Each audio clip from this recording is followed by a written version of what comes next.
leave it to the professionals.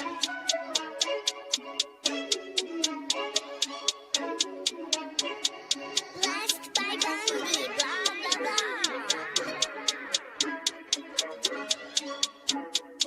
Started off with a bit, now I got coin. I see where y'all going. Been poppin' since Web 1, hella hoes on Web 2. I was living a dream, now I'm on Web 3. And it is what it seems, topping the pyramid schemes, I'm telling you. I'll sell you a percentage on Nebula. Shout out to Vince, he'll set it up. Surfing on the web and I'm shooting at 3. I've been goated when I got my G. I'm an alien boy from a different planet, yeah. So I got my drink, I'm riding in the 1920s Model T Ford. Call her Era Lord. Call me Levi, playing on the keys, boy. And I'm about to put my gloves on. If I said it, then I meant that.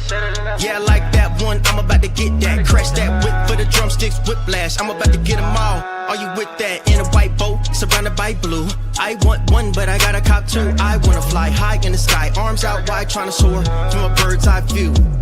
I'm on fire, Ricky, Bobby, cracking the pavement, Whitney, Bobby. I'm a Saki bomb, Hiroshima, Nagasaki. Bruce Wayne been a dog, and I keep it 101, cause I'm feeling kinda spotty. You sipping on some rock and I'm sipping on octane. The only thing around my neck is the Started off with a blockchain. bit, now I got coin. I see where y'all going. Been poppin' since Web 1, hella hoes on Web 2. I was living a dream, now I'm on Web 3. And it is what it seems, topping the pyramid schemes, I'm telling you. I'll sell you a percentage on Nebula. Shout out to Vince, he'll set it up. NFT, Twitter, blockchain.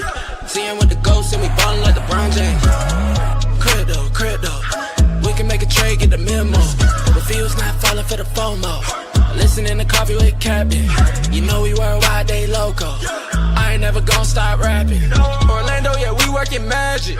We rocking Ethereum NFTs. I just went and caught me a half base. Man, I got a shout out Started to off with a Bode. bit, now I got coin. I see where y'all going. Been poppin' since Web 1, hella hoes on Web 2. I was living a dream, now I'm on Web 3. And it is what it seems, topping the pyramid schemes, I'm telling you. I'll sell you a percentage on Nebula. Shout out to Vince, he'll set it up. Breaking the mood to choose one, but they got knowledge to move, son. I'm shocking in shades with my brother in suits. Yeah, them blues is coming. Even though it's hard to pick, eeny, miny, mo, soda on the mix, no biting lips, it's time to go. Index number 1, no thumbs up, you gotta scroll. Looking at the ghost in studio, it's time to go. Had a helmet on by myself until I met a mask that wanted to have a face off. So had to bring my chainsaw, full tank of gas in the drive with my brakes off. I'm A1, but a different kind of steak sauce. Welcome to Coffee with Captain, powered by ApeCoin, where we dive into all things crypto, NFTs, Web3, and cutting-edge technology. Remember, nothing here is financial advice. Early-stage tech can be exceptionally volatile and risky. So grab your coffee and join Cap and Steve for today's conversation. Welcome to the future. Welcome to Coffee with Captain GM. Thanks so much for joining. If you haven't already done so, do us a favor, drop us a GM in the chat down below. Then head up top, smash that like, repost, and bookmark on today's space. Greatly appreciate it. Warms up the algo and does us a real solid. As always, I'm Cap. No co-host today, but we will, as always, never any financial advice in the show. Crypto's risky, NFTs risky, meme coins exceptionally risky, and all good at 0 to moment's notice. Please don't put any money in you can't afford to lose. Know that I hold tokens I'll talk about from time to time here on the show. I'm not a financial advisor, certainly not your financial advisor. Don't join us for that. Just join us for some fun, some information, and a little bit of education along the way. On that topic, I did pin up top the video clip from Matthew yesterday sharing the alpha. I do expect more than one individual who tuned in yesterday will be getting a Series 65 this year to capitalize on that opportunity. Looking for 100,000 new registered investment advisors. I think I'll have to follow up with Matthew, but I think even related to maybe it's just in general, but in my head anyways, I interpreted it as just here in crypto DeFi specifically. If you're not familiar with Matthew, I did also pin up top yesterday his book Warren Buffett in a Web3 World, and there was one other. I'm looking for a reply here. I got it. A good chart from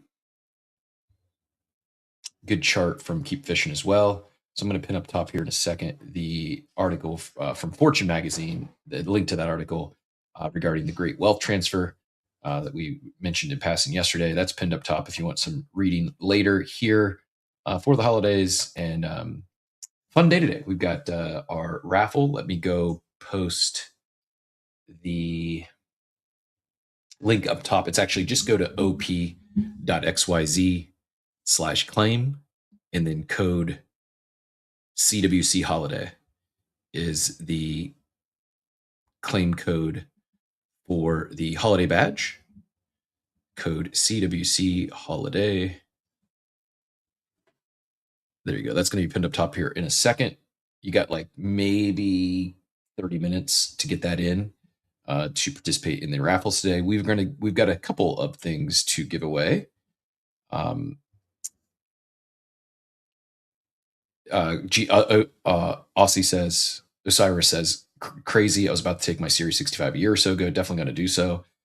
It is a, if you missed the show yesterday, good. Again, there's a clip up top. Good show. Might be worth going back and listen to playback on podcast or wherever you prefer to listen to playbacks at. Speaking of our podcast, good plug too. If you haven't yet done so, give us a quick rating and review.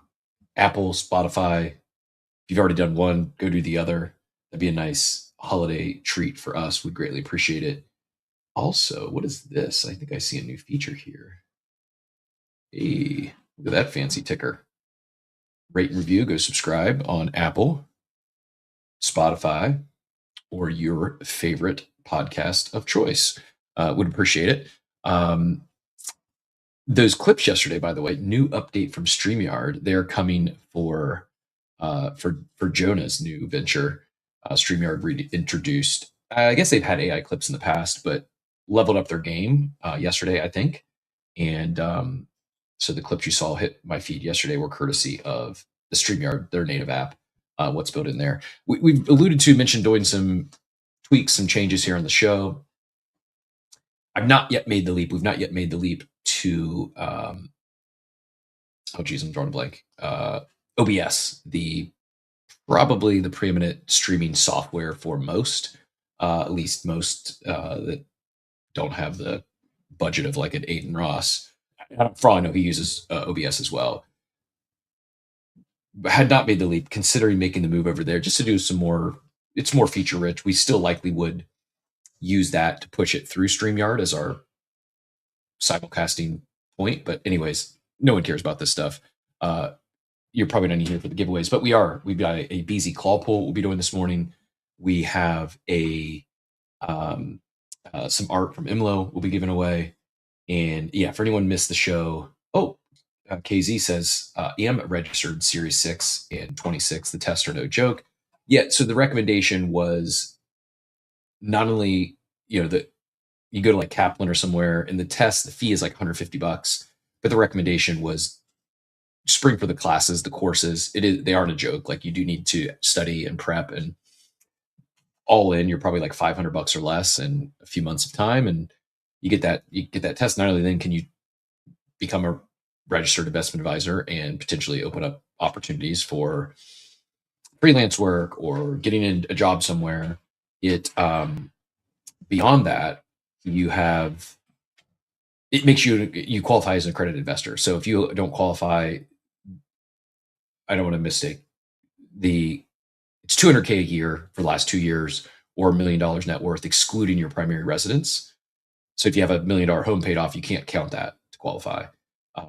Make $200,000 a year. Or if you're married, you got to be in joint income has to be $300K a year for the last 2 years to qualify. This is why I got divorced. I was just below that threshold, so I got divorced. And now I'm a accredited investor. I kid, that's not why I got divorced. But have been fortunate to be able to participate in things like the Mega ETH ICO and others. If you're on the outside looking in, I didn't know this test exists. I didn't know you could go get a Series 65. You don't have to get a sponsor like a Series 7, Series 63. You have to get an employer, a sponsor, to basically say, we want this person to take the test and get the license or become the registered investment advisor.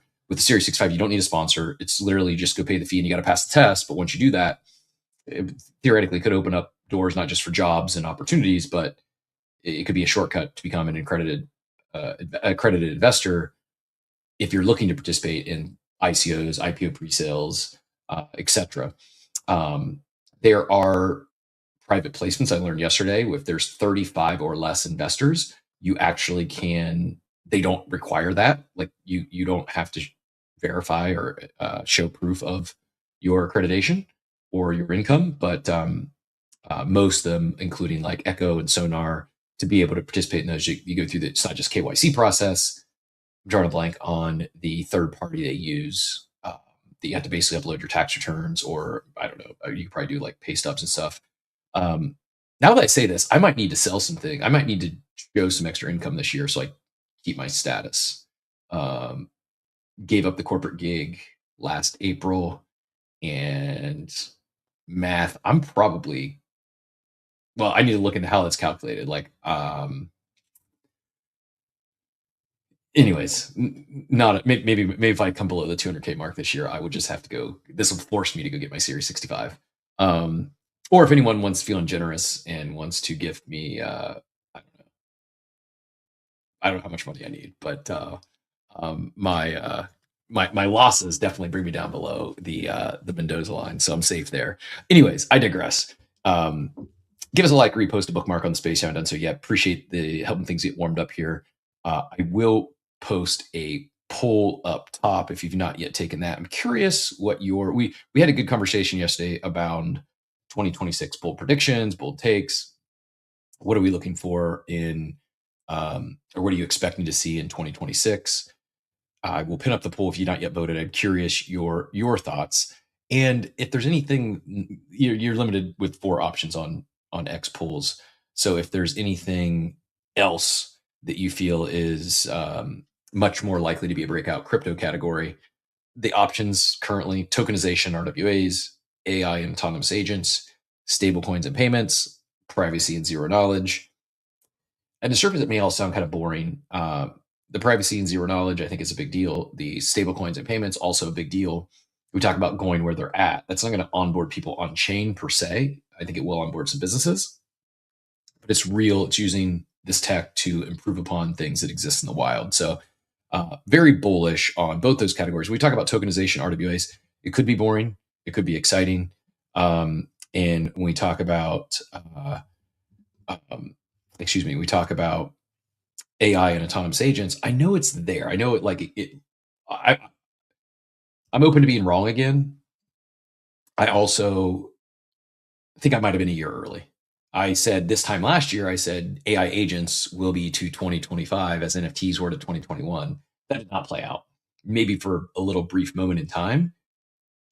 AI has progressed significantly in the past year. I say this and my brain goes to, just as soon as those words come out of my mouth, I'm like biting my tongue, because despite having arguably the most powerful consumer software of all time in the form of these LLMs, the most common thing Grok is being used for is to put bikinis on women in business suits or whatever. Like, it's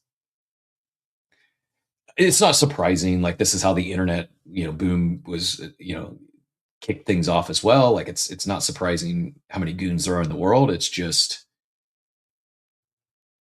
I don't know, kind of speechless, and that rarely happens. But it has advanced significantly, and I do think there's a world where,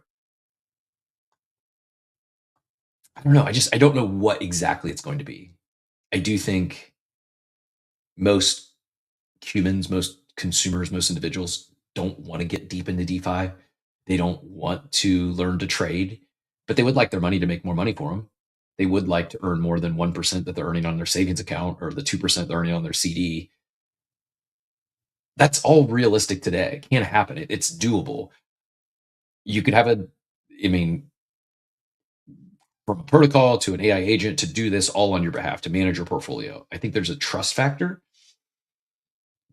And I still think, I don't know if anyone's nailed the UI yet. And in a weird, funny, not even a joking way, it might be gaming that does it. I'm not putting him on the spot, but if you wanted to join this next conversation, you're also welcome to Aura Farm, but the show's not warmed up enough yet for that, Jonah. I'm curious if you can explain what's going on in Roblox. I've seen it all over the timeline in the last 48 hours. Kids retiring themselves by building in Roblox. It's is what I'm interpreting. I saw a post from Wob, I think, that went semi-viral, and I've seen several others.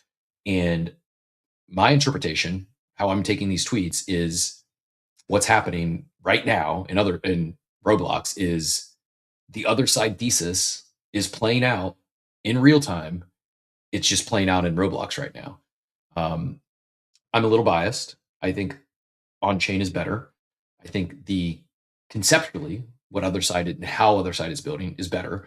It's just early, and obviously they don't have. I don't know. I have to look how many daily active users for Roblox. It's a few bit more, a couple multiples more. Yeah. This is hilarious. This is insane. If you without Googling, without ChatGPT or Googling, if you don't have kids and you're not in Roblox, 2 questions. One, and I'm maybe setting up by my reaction once I saw the number. What do you think the daily active users are for Roblox? We'll go with a data from Q2 of this year. So earlier this year. And then what year-over-year growth do you think that represents? So first question, how many daily active users does Roblox see? And B, second question, that number that you give, how much it's up from last year, how much up do you think it is? I'd be curious because the number was somewhat shocking. Both numbers were somewhat shocking to me. Needless to say, it's exponentially more users than other side. No surprise. Where I'm going with this though is AI agents becoming more comfortable with AI agents and AI autonomous things, getting things done in our daily life. Right now, as I understand it, some of them are using AI to farm Roblox, to go get things and then sell those things to others and other users in the game. They're automating their Roblox farming essentially. And I'm sure there's other ways. I'm sure publishers and other people are making money in Roblox. It's just not my area of expertise by any means. My overarching point being though is I think that sort of activity becomes more and more prevalent. I think people are going to get more comfortable with utilizing AI to do things for them. Shout out to Oxy for I'm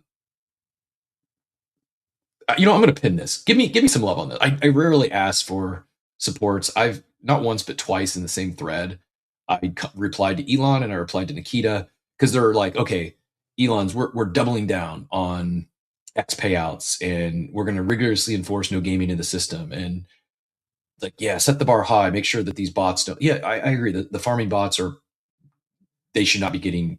There's bots that just farm replies that get massive payouts from X. I've never got an X payout. I've never reached monetization. I've never grinded for it. I think the most you need 5 million views in 3 months. I think the most I've had is like 3.5 million. But I've never reply guided. I mean, I shouldn't say never. There's been a few times I've like done it for like a day and like, this is just not something I enjoy. And part of my happiness is not working, is doing things that I love doing, things I'm passionate about, and I'm fortunate enough to earn income doing so. If I start reply line, that's straight up work and would go against my makeup. That said, I know I'm leaving money on the table. And my ask of Elon and Nikita is, any love for Spaces host? Oxy replies, can't believe Spaces host speakers, co-hosts don't get better payouts. We don't get any unless you're playing the volume game or botting like you can bot your views, get to 5 million impressions and qualify for payouts and then never bot again. A lot of people did that. It's just not a route I go, or I've chosen not to go yet. The reality is it is a sticky feature. Not only that, but it's a very big differentiator from them and other platforms, social audio. Not to mention, all of you are a captive audience. For some mornings, 2+ hours, you're in the app, which is what they want. It's the activity they want to drive. They should be incentivizing. I know I sound incredibly biased and like, woe is me. I just think it'd be better for the platform. Would I like some Elon bucks? Sure. But it's more so, I want Spaces to be a thing. I don't want to worry about platform risk. I don't want to worry about, oh, if they wind this down or this falls off, that I got to go start over and build a following on other platforms. I would if I had to. This is the heart of crypto as far as the active participants, and it works for us. It's not just crypto participants; it's several other industries. I would just like to see them place a little more focus on it.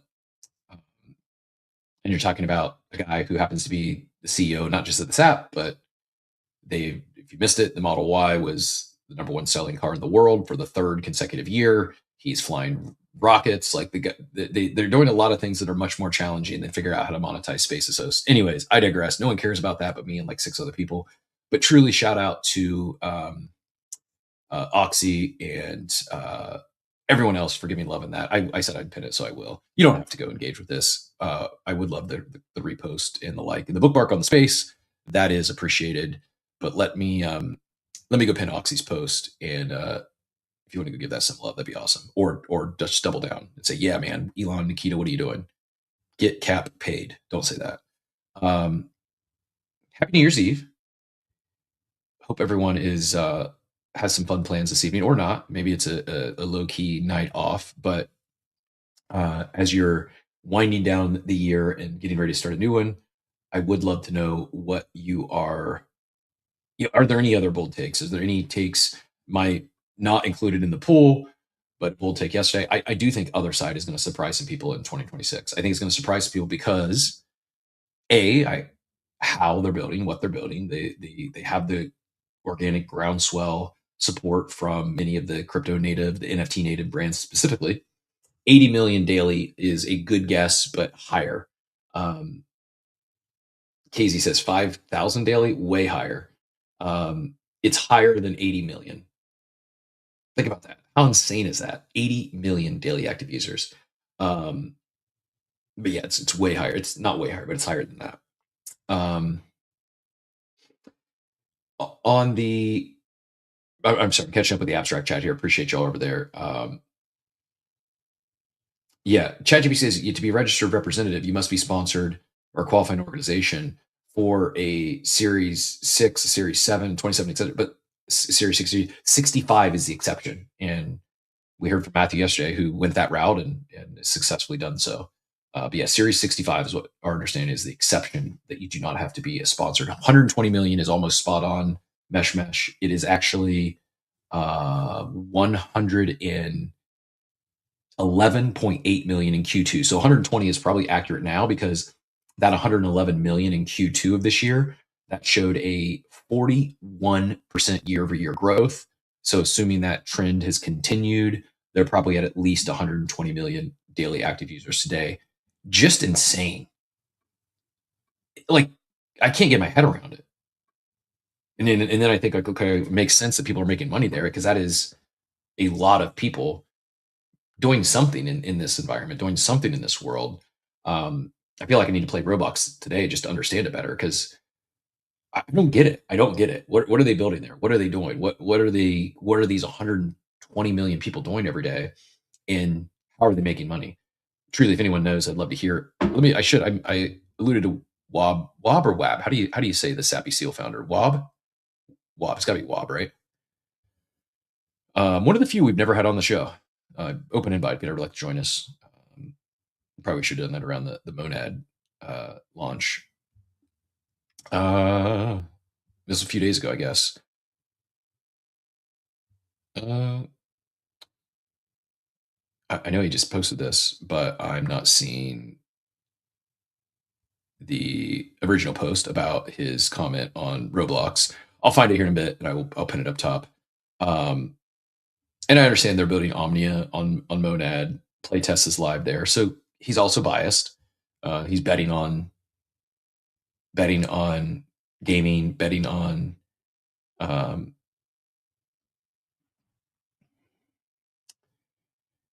sorry, I saw a quote tweet of his from Gargan. I was trying to see the different subjects. I'm not going to go there right yet, but so November, around 150 users yesterday on Roblox, broken well into the top 1,000 experiences range, which pretty unheard of to do organically. All slowly becoming fans of Sappy. So Sappy Seals alone had apparently 150,000 users on Roblox. That's pretty wild to me.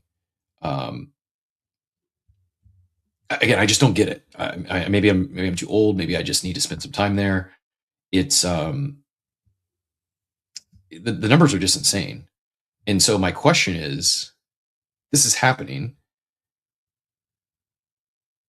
Why wouldn't it eventually find its way on chain? Why wouldn't it eventually be Otherside or Omnia that also has a breakout this year? Because A, we know how this space moves. We know how new metas pop up. And we're seeing a lot of people talking about the kids making. Here it is. He says, there's a literal bull market happening in Roblox right now. Every single day, my feed is flooded with posts of teenagers becoming financially free from an experience they made pumping out of nowhere. The amount of money these kids are making now is insane. Cool. How? What are they doing? And I think he quote tweeted someone who says, almost every inch of me is screaming to just drop out of school. I don't even need a degree anymore. Roblox is essentially giving me a path to financial freedom. Yet somehow a small part of myself is holding me back. I'm so torn. Gosh. Sounds like a 12-year-old. Probably is. And I would just like to know more. What are they doing? How are they doing this? And why wouldn't it not be transferable to Otherside, to Omnia, to any of these on-chain experiences?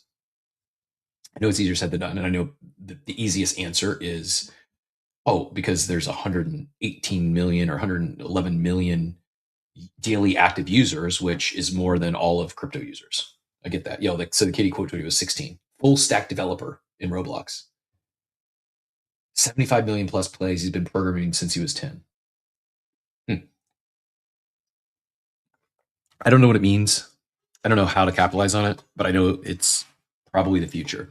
It's not just e-gaming. It's not just gaming to make money. There's literal kids who started programming who's a preteen and is printing in Roblox, probably because he's now, I'm guessing, and maybe not 6 years ago. I don't know. Maybe learned to code the old school way at YouTube University. My guess is with AI now is he's programming significantly better, faster, etc., because of the help of these LLMs. Wob goes on to say there's plenty of devs based in the US, totally printing as well. The guy he quote tweeted was from Indonesia, where sure it doesn't take as much, but yeah. Top devs make $5,000 a month, according to this guy. Pretty good if you're 16-year-old in Indonesia, but that's minimum wage in the US. Can't be bothered to argue these, so your last response for me, but your numbers are wrong, and I know it firsthand from other devs. So they're going back and forth now. Good, gotta love a good Twitter argument at 8:30 in the morning. Block Mages says Hypetopia might be the Roblox Web3 versions to start the masses moving over. Blocky Games platform where imagination is limitless. 2.5 million downloads on Google Play. I'm guessing Hypetopia is a on-chain game or no? It's the first time I was following the account, but first time paying any attention to it or seeing what they're about.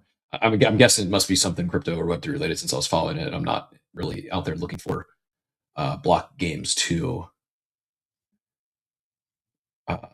check out. I'm not being mean. I just don't get it.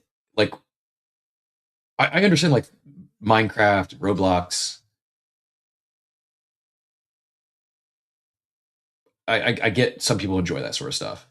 I understand people enjoy building Legos. It's not that I wouldn't, but to go back every single day, isn't it more fun to play Fortnite or a shooting game? Like I really struggle to understand like what's their special sauce. Like 118 million users is wild. Anyways, I'm not the expert, so I will move on to other things unless anyone wants to share their takes on metaverses and gaming and what the hell these kids are doing to make so much money on Roblox. Yeah, the reach through public reach through gaming is much higher than the reach through blockchain tech. I agree. I just think you can do more with the blockchain tech, and I think it's inevitable. I'm not saying it. I'm not saying other side's inevitable. I'm saying you can do more in these world building games with these assets. Yeah, cool chick, you're almost spot on. 120 million. It was 111 back in Q2. It seems to me it's inevitable that it's going to find its way on chain at some point. Maybe it's Roblox and this is all for naught, but I would be surprised if we don't see a few startups capture some material market share and break out in a big way because of this meta. Like look at Top Shot. Top Shot was huge in 2021. Well, guess what happened right before Top Shot went big? Well, it was the pandemic, and cardboard, traditional sports cards, baseball cards, basketball cards, etc., had a breakout moment. They were cooking. I hadn't thought about. I call them baseball cards. It's the vernacular I grew up with. Just called them all baseball cards. I see a few others trying to get up here having some issues adding, but I will keep trying here. Looks, there we go. The baseball cards had a huge sports cards cardboard had a big boom, right? Let's say 2019, 2020, heading into 2021, and then Top Shot just made sense. Like when I first heard Top Shot, like, oh wow, this is way better because the cardboard I bought, like I got some I should have flipped, I should have sold, but thought of creating an eBay account where I would be a new, fresh account. I wouldn't be a power seller. It would be hard to be seen. It'd be hard to compete. Thought of creating that account, attempting to grow that account with a bunch of like small transactions. So I had some volume. And then every sale having to go pick, pack, ship that, go to the post office. It's just like the friction was real. And now with things like Top Shot, eliminated all that friction. Beezy has eliminated that friction. Like these on-chain solutions are better. But they didn't just like, people just say, oh, I want to go collect digital videos. They saw it as an evolution from traditional cardboard. And I think same thing can happen in gaming. So we had Von Frunton and Dr. Whoopi join us. Von Frunton, father of Roblox aged children. GM, help me understand this Roblox boom, and more so, how can I make money off Roblox, Von Frunton? I don't know if I'll be able to help with the second one, but I did pop up when you said, hey, does anybody understand what's going on with Roblox? My 8 and 12-year-old are literally in the other room. They're on level 9 of the video game they're building right now in Roblox. So hold on. They're on level 9 of the video game they're building. Explain that to me. Like they're building inside of a video game and they're on level 9, or? No, they are building. No, so there are games. So it's like a game within a game, right? So it's not my 12-year-old will go complete blank world canvas and go build stuff, right? Nothing super complex, nothing that he's monetized or anything, but he will go like straight into Roblox. I think it's Roblox Studio. It's on his PC. It looks like if you've like used like Blender or things like that with like 3D modeling, it is a full 3D modeling. He puts the stuff in there. He sets the rules and does like that.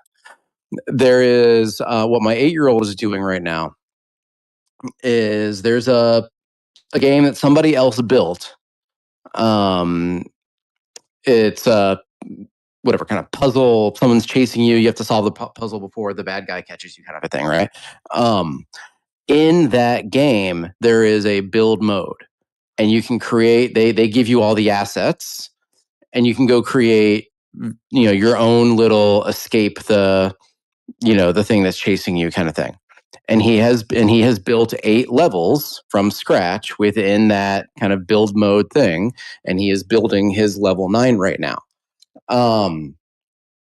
And I think my view of what we're seeing is in the same way, tools like AI have made it easier for people to write emails, make PowerPoint presentations, make videos, make images, do whatever, right? Like the tool got easier so you can do more.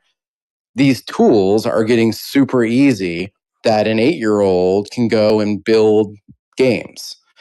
And so I think what we're like, that was step one, right? And I think maybe crypto Twitter is just now starting to understand like, oh, wow, like these video games that you can play also have build mode, right? And the Roblox isn't the only one. I think Roblox is the one that just really leans into it, right? Because they are the sandbox. Now I think the 8-year-olds are saying, oh my God, I can make money off this, right? And I don't know how much they're making. I mean, I think you put the stats up there. We'll see I don't know what the averages are. I know on the high end, there are people making millions, I'm sure. But I mean, crap, if my 12-year-old made $100, he would consider that equal to you and I hitting the Powerball, right? That's a huge amount of money. So I think that's what we're starting to see is like we talked about this the other day of like, do kids all want to become content creators? Do kids want to do what, the American dream, blah, blah, blah. They're just finding, oh my gosh, I like doing this. I like this game. I can be creative. I can build something. And oh, cool, I can make money off this. Sure, let's try it. You're going to have a normal distribution. You're going to have some people that make absolutely, crazy viral games that for whatever reason cook and people play them and there's an economy built into it and they'll make a bunch of money. And then you're going to have a bunch of people on the other end that'll maybe make $5, $10, $15 because they get a few people to, throw some fake internet money, off chain at it. And there's going to be a bunch of people in the middle. But I think it's tapping into, I think, the same psychology around Legos and model airplanes and whatever of creativity. And we just found another outlet for creativity, and there now happens to be a way to monetize it. So I appreciate everyone coming up and joining the conversation here. We'll get Joey in here next, and we'll go to Dr. Whoopi. Von Front, though, first, connect the dot. How does it go from, I agree with everything you said, makes sense, checks out. How does it go from that to on-chain, whether it's Other Side or Omnia or NFT, Nifty Island, or the one, by the way, appreciate the education, the one that we had shared earlier that I wasn't familiar with. It was what NFT Worlds became after Microsoft pulled the plug on them. So that's helpful. That's why I was following them. I probably followed them as NFT Worlds. It's another one of those NFTs that ran up to like 20 ETH. And I didn't round trip that one, but go ahead. How do we connect it from these kids printing in Roblox because of these tools now to the on-chain meta, like it becoming a thing in 2026? I think I talked a totally different topic, but in the war room this morning, I don't know if you've seen that, but it was like, it's about aligned incentives, right? Justin Herbert is not an elite quarterback. He's an okay tier 2 quarterback, but he's not elite. He's nowhere on the same realm of Brock Purdy. That's yep. No, I'm with you. Not that topic. I threw in a random take inside our NFL football talk. But I do think and maybe the reason why you're not seeing it, and I'm no gaming expert, so take it for what it's worth, is if I'm Roblox, what is the reason for me to bring it on chain, right? I'm not the altruistic, I want to make something better for my users, but I'm running a for-profit, publicly traded business. I have shareholders. How does bringing it on chain make me more money? It's better for users, I admit. Like I can buy, I can sell, I can now monetize. I have an ecosystem. But if I'm Roblox, I don't want you to sell. I want you to buy more from me. I never want you to be able to buy from somebody else. I want you to buy from me because that is my revenue stream. And so I think you would have to have the math work out where having an ecosystem and taking a rake off it actually generates more financial value than just people continuing to pump $2, $5, $10 Robux purchases so they can buy the next thing.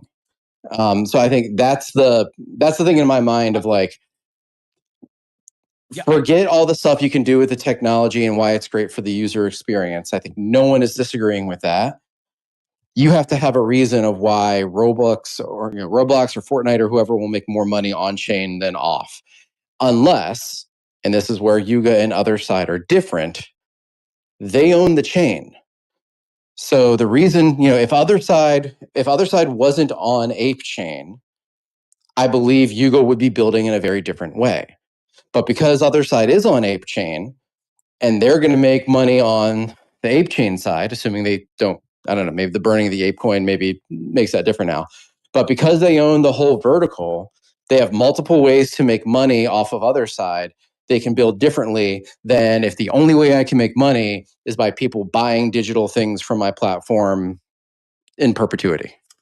So yes, and I don't see Roblox rushing to come on chain. I agree with you. But the reason others might build on chain, you talk about being better for the user, it's the same thing with the Apple App Store. It's Roblox is taking a huge rake, like 30 to 40%. And I understand, like, oh, would you rather have 60% of the revenue when you can reach 111 million daily active users versus 100% or 97% of the revenue of 1,100 users? Yeah, I get that. It's also early, and I guess maybe I'm older, and I saw people. I've seen massive behemoth corporations that people thought would never fail. They had a stranglehold on market share. Companies like BlackBerry and Nokia become dinosaurs and get leapfrogged by Apple and Samsung, who are not relevant. Like BlackBerry owned the game, and people weren't getting in the smartphone hardware game because it was BlackBerry's world. Apple's first phone attempt failed miserably. It was the Motorola Rocker for you, other fellow cell phone archaeologists. Random. We'll go right back to Von Futten for account response, and then we'll get Joey and Dr. Whoop in here. Thinking through my next studio, I think I might bring back instead of having like my burbs that are still in the box, I think I'm gonna leave them in the box in case that thing actually does cook, and I'll sell it to someone like Zane for that unopened box for like 10 grand in the year 2020, 2035. I think at least in addition to my Web3 merch and toys and vinyls, I'm going to bring back the cell phone museum. I had it on my old one. You probably couldn't see it because it was just one my last place where I had just like the bookshelf behind me.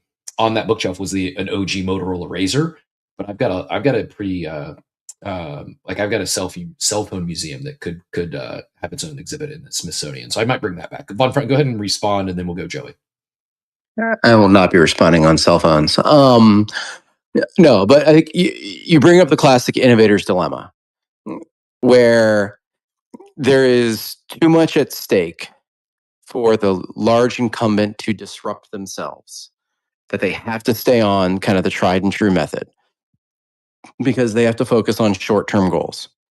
Right, and so I've ever heard of and it's not that that's a bad thing, right? I mean, they got to that level of success. It's not a bad Roblox thing. Is doing fine. It's not a bad thing until it is. It's like it's like some of these companies have never seen or heard of Kodak or Blockbuster, and you might laugh today.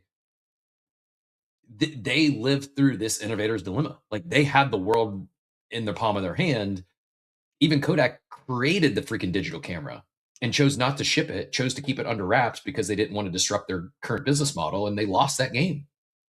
Blockbuster could have bought Netflix for like, I don't know, $10 million. Now we don't need to do that. We're Blockbuster. Go ahead, sorry. No, you're fine. No, so I mean, so you're right. I think it's a real risk, right? And you framed it on like, right, it's price versus volume, right? I can probably get a better price for my app if I go build on another side, because I'm going to keep a larger proportion of what I make there. But I'm going to go to thousands of people, not millions of people. And so if I'm a builder, I have to figure that I have to do that math. And so that's why you have incentives to I'm just going to keep using other side as the example, but that's why you have the incentives on the other side to say, hey, come over here. I know you can make more money on Roblox right now. Come over here. Here's some incentive. Help us build this thing out.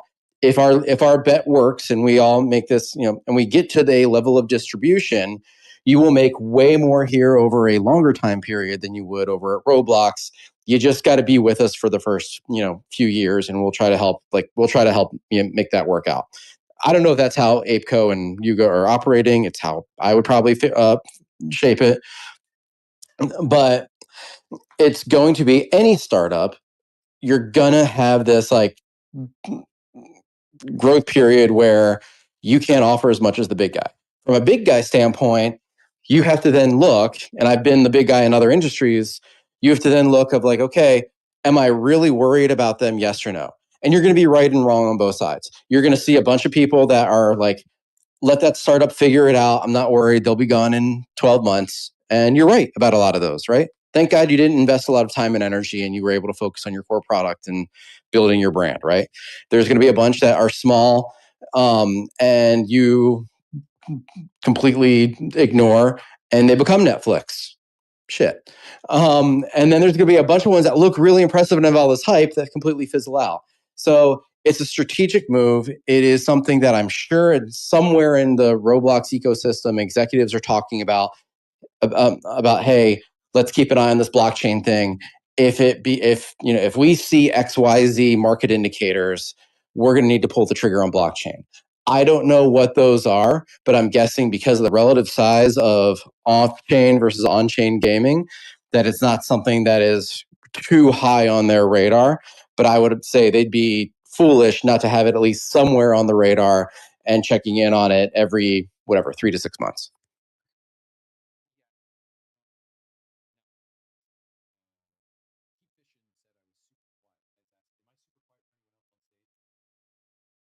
Cap, are you muted? Okay, I thought that was just me.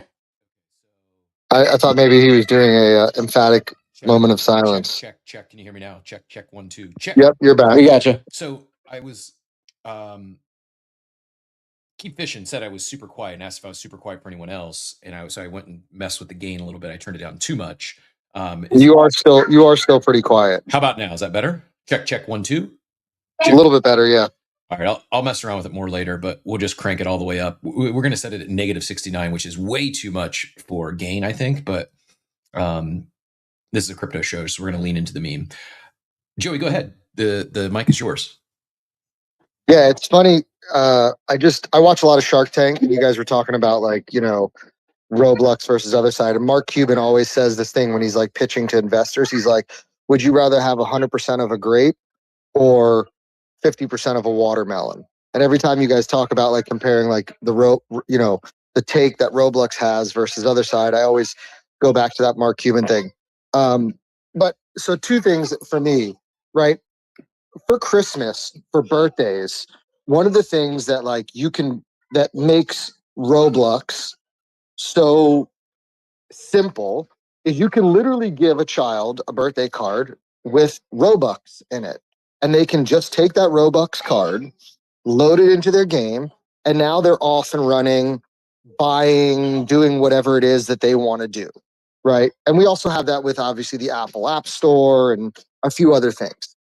In my opinion, and this is conversations we've had many times in this space, is that in order for us to, because what you're talking about on the other side already exists in Robux, right? There's affiliate programs, there's selling items, there's all these things that already exist, right? In order to move people, for me, off of these Web2 style games into blockchain games, is we have to find a way, first and foremost, to make it easy.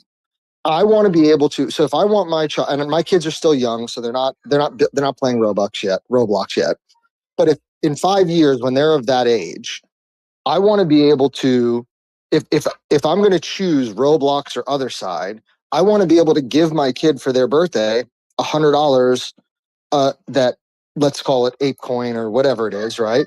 Via a gift card that they can just sign into their account, put in the last, the 16 digits on the back of the card or whatever it is, and now they have money to go explore in other side. And maybe that will happen one day. I'm not sure if it will because of the way blockchain works, but maybe it will. So I think that's one of the biggest hurdles that anybody building on chain is going to have to overcome in the conversation of Roblox, Minecraft versus things like other side, is how simple is it?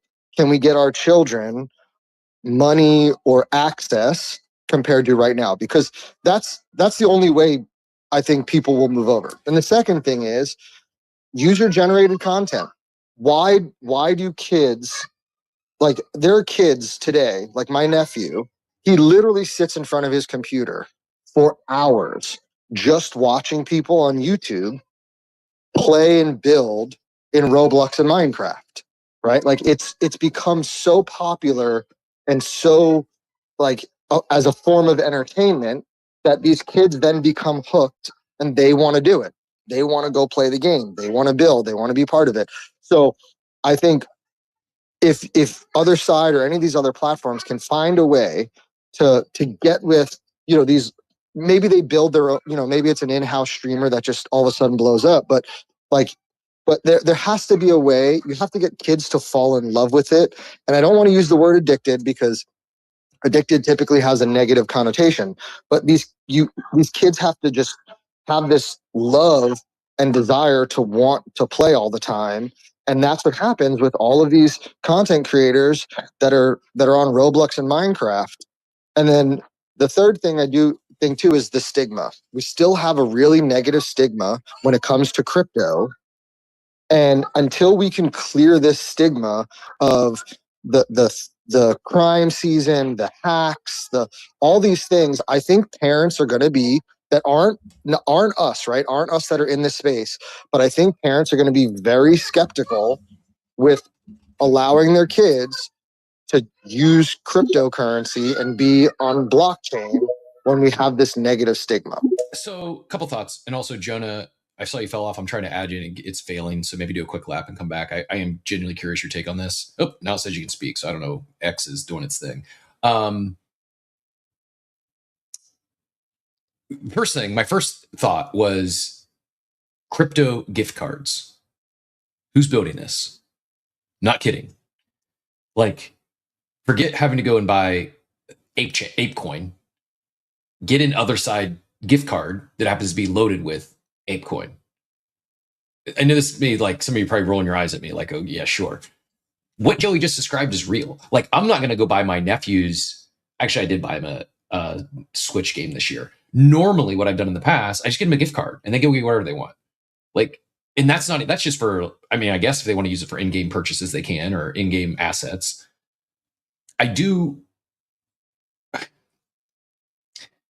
I also understand there is this stigma of, oh, crypto is bad, crypto is evil.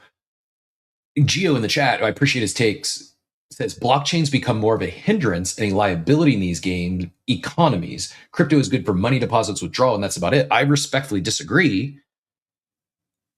I do agree that I think part of what hurt or hindered the adoption of on-chain gaming was the tokenomics, was the in-game economies. They weren't sustainable. Most of them were done poorly. I think of like Axie and the boom it had and the unwinding it had. I think of Zed Run, same thing. They have something special. I don't know who was advising them on the tokenomics front. And it's not, when I say tokenomics, it's not just their Zed token. It's how they're introducing new assets, how they're removing assets from the game, how you have a fair entry-level price point. Like, all that stuff matters. And I don't know if anyone's really nailed that yet. And what I asked Gio was, and this is not a shill. I'm not like, I'm not on a level of Machiavelli in terms of other side bull, but I remain bullish. I've not sold any of my deeds because I do think what they're building and they're not giving up and how they're doing. I think there is in the range of outcomes, they catch lightning in a bottle and it becomes a big thing. And I asked Joey the same question. When's the last time you went another side and played around? Because they've done a really good job of hiding the tech. You can access from your, I mean, I would encourage you to download the launcher, but you can access from your browser. You can run around in there. You can get ApeCoin from someone. You can get assets in game that you own those assets in your wallet without having to ever really know anything about crypto. They've done a really good job of obfuscating the tech, and they're not getting enough credit from that on the timeline. That doesn't mean that doesn't guarantee how the site's going to be successful. But we are light years ahead of where we were in 21, 22 as it relates to this. Quick comment, Joey, and then we will go ahead. Yeah, I agree with you. I think the maxis in this space hate when we say like you have to obfuscate the tech, but that's the reality, right? Like, for example, we do our best at BZ to give people the ability to sign on with email, pay with credit card, pay with Apple Pay, never have to worry about crypto, whatever. And that's one of the reasons why we went multi-chain and went to Base, because Base gives us the ability for users to offboard. So if you go into BZ and you played a claw machine for $250 and you hit a $5,000 card and you decide to swap it, we need to make it really simple for you to take that money off if you want, without having to export private keys, create a MetaMask or a Rabby, send to send to an exchange, then do a wire to your bank account, right? So obfuscating the tech is 100% important if you're going to go after the Web2 audience, because it needs to be simple. But the comment you made about the gift card thing, to me, again, I think that's just a big hurdle, right? Now, MoonPay and all these other that exist allow you to simply put a credit card and buy crypto now. The fees are a little crazy, but you can just really buy crypto anytime you want, pretty simply with a credit card nowadays. But again, to your point, I still think until we get to a world to where I don't, like my nephew's 9. It's like, I don't know what to get him for his birthday. Oh, here's a $50 Robux card. Go on. I think until we get to that point, I just think it's going to be really difficult for parents to help their children get into something like Otherside. I think it's gonna, and maybe we do get there. Maybe we get gift cards, crypto gift cards at some point. But to me, that's the biggest hurdle I see right now when it comes to like onboarding these people from these other platforms. It's really how simple it is for them to get on and off that platform. Fair. Don't disagree. Also, since you're on the stage, no pressure or obligation, but if we're going to do a BZ call pool this morning. I just saw you're in maintenance mode. You can't because Flow EVM is still down from the hack. So our whole website is still down. I had no idea. I saw the hack. I knew they went down. I had no idea it's still down. That's wild. So Flow. So I'm not a dev, and I mean I know a good bit, but I'm not a dev. But apparently the Flow side is up and running. So things like NBA Top Shot, like that stuff works. But the EVM part, which is what we're on, is not up yet. So none of our stuff has worked since the hack. So we're going on like 4 days or something like that of like completely being down, of not being able to use anything. You better get that base switch turned on real quick. I'm joking. Do you have an ETA on that? Is it like January we think goes live on base? Cool. Yeah. So here's what we will do today is, by the way, Diego's wishing both of us a happy new year. Diego, serious question. And then we're going to go Dr. Whoopi and then Jonah. Diego, the question was asked to me, do we want Pande Hamon one more time? I was told if I want to go grab some today, I think I go to the place before noon, before they close. And it will, if I don't go get the Pande Hamon today for New Year's Eve, I've been told I won't have it again until next holiday season. I got to go basically 11 months without Pande Hamon in my life. So unless someone makes it for you at home, most Latin grocers and stores only stock it during the holiday season. I might be, I don't know if this crypto thing doesn't work out and my bold takes are wrong and we go to zero next year, we might do cooking with Cap. I might become a Latin chef, Latino chef, or at least my best impression of one. So yeah, Pande Hamon, I guess, is on tap today. Diego, if you disagree, let me know. But I think I'm going to have to make the trek. I'm going to Super Bravo and Pande Hamon. I'm basically honorary Latino at this point. Dr. Ruby, GM, welcome to the stage. I think first time caller, no? Thank you, Captain. Yeah, first time I ever speak in your space, so thank you for having me. And I have to be very honest here that I'm not so well versed in all the technology startups like what you guys are talking about. I was just reacting pure on how my kids are gaming. Cool, love to hear it. And my apologies for attempting to go right to you after my. Oh no, that's okay. That's okay. I'm very patient, so that's okay. It's great listening to insights like this. Learning a lot from it. But I've seen my kids grow up through PlayStations and everything, and I don't think Roblox alone, even all the other games that and some of the takes that I had were already spoken about: the accessibility, the reach, the video content that they are creating, even if they're doing it themselves, their behavior and how we as parents act with them on these games, like what was said before, birthdays, Christmases, every other holiday that gifts are being given out, is the network is in time so much more advanced than ours in blockchain technology. Like the YouTube started like decades ago, right? Like while we were still trying to find ways on transferring money and getting our wallets not hacked, that sort of things. um is indeed what I forgot his name. I don't see him on stage anymore.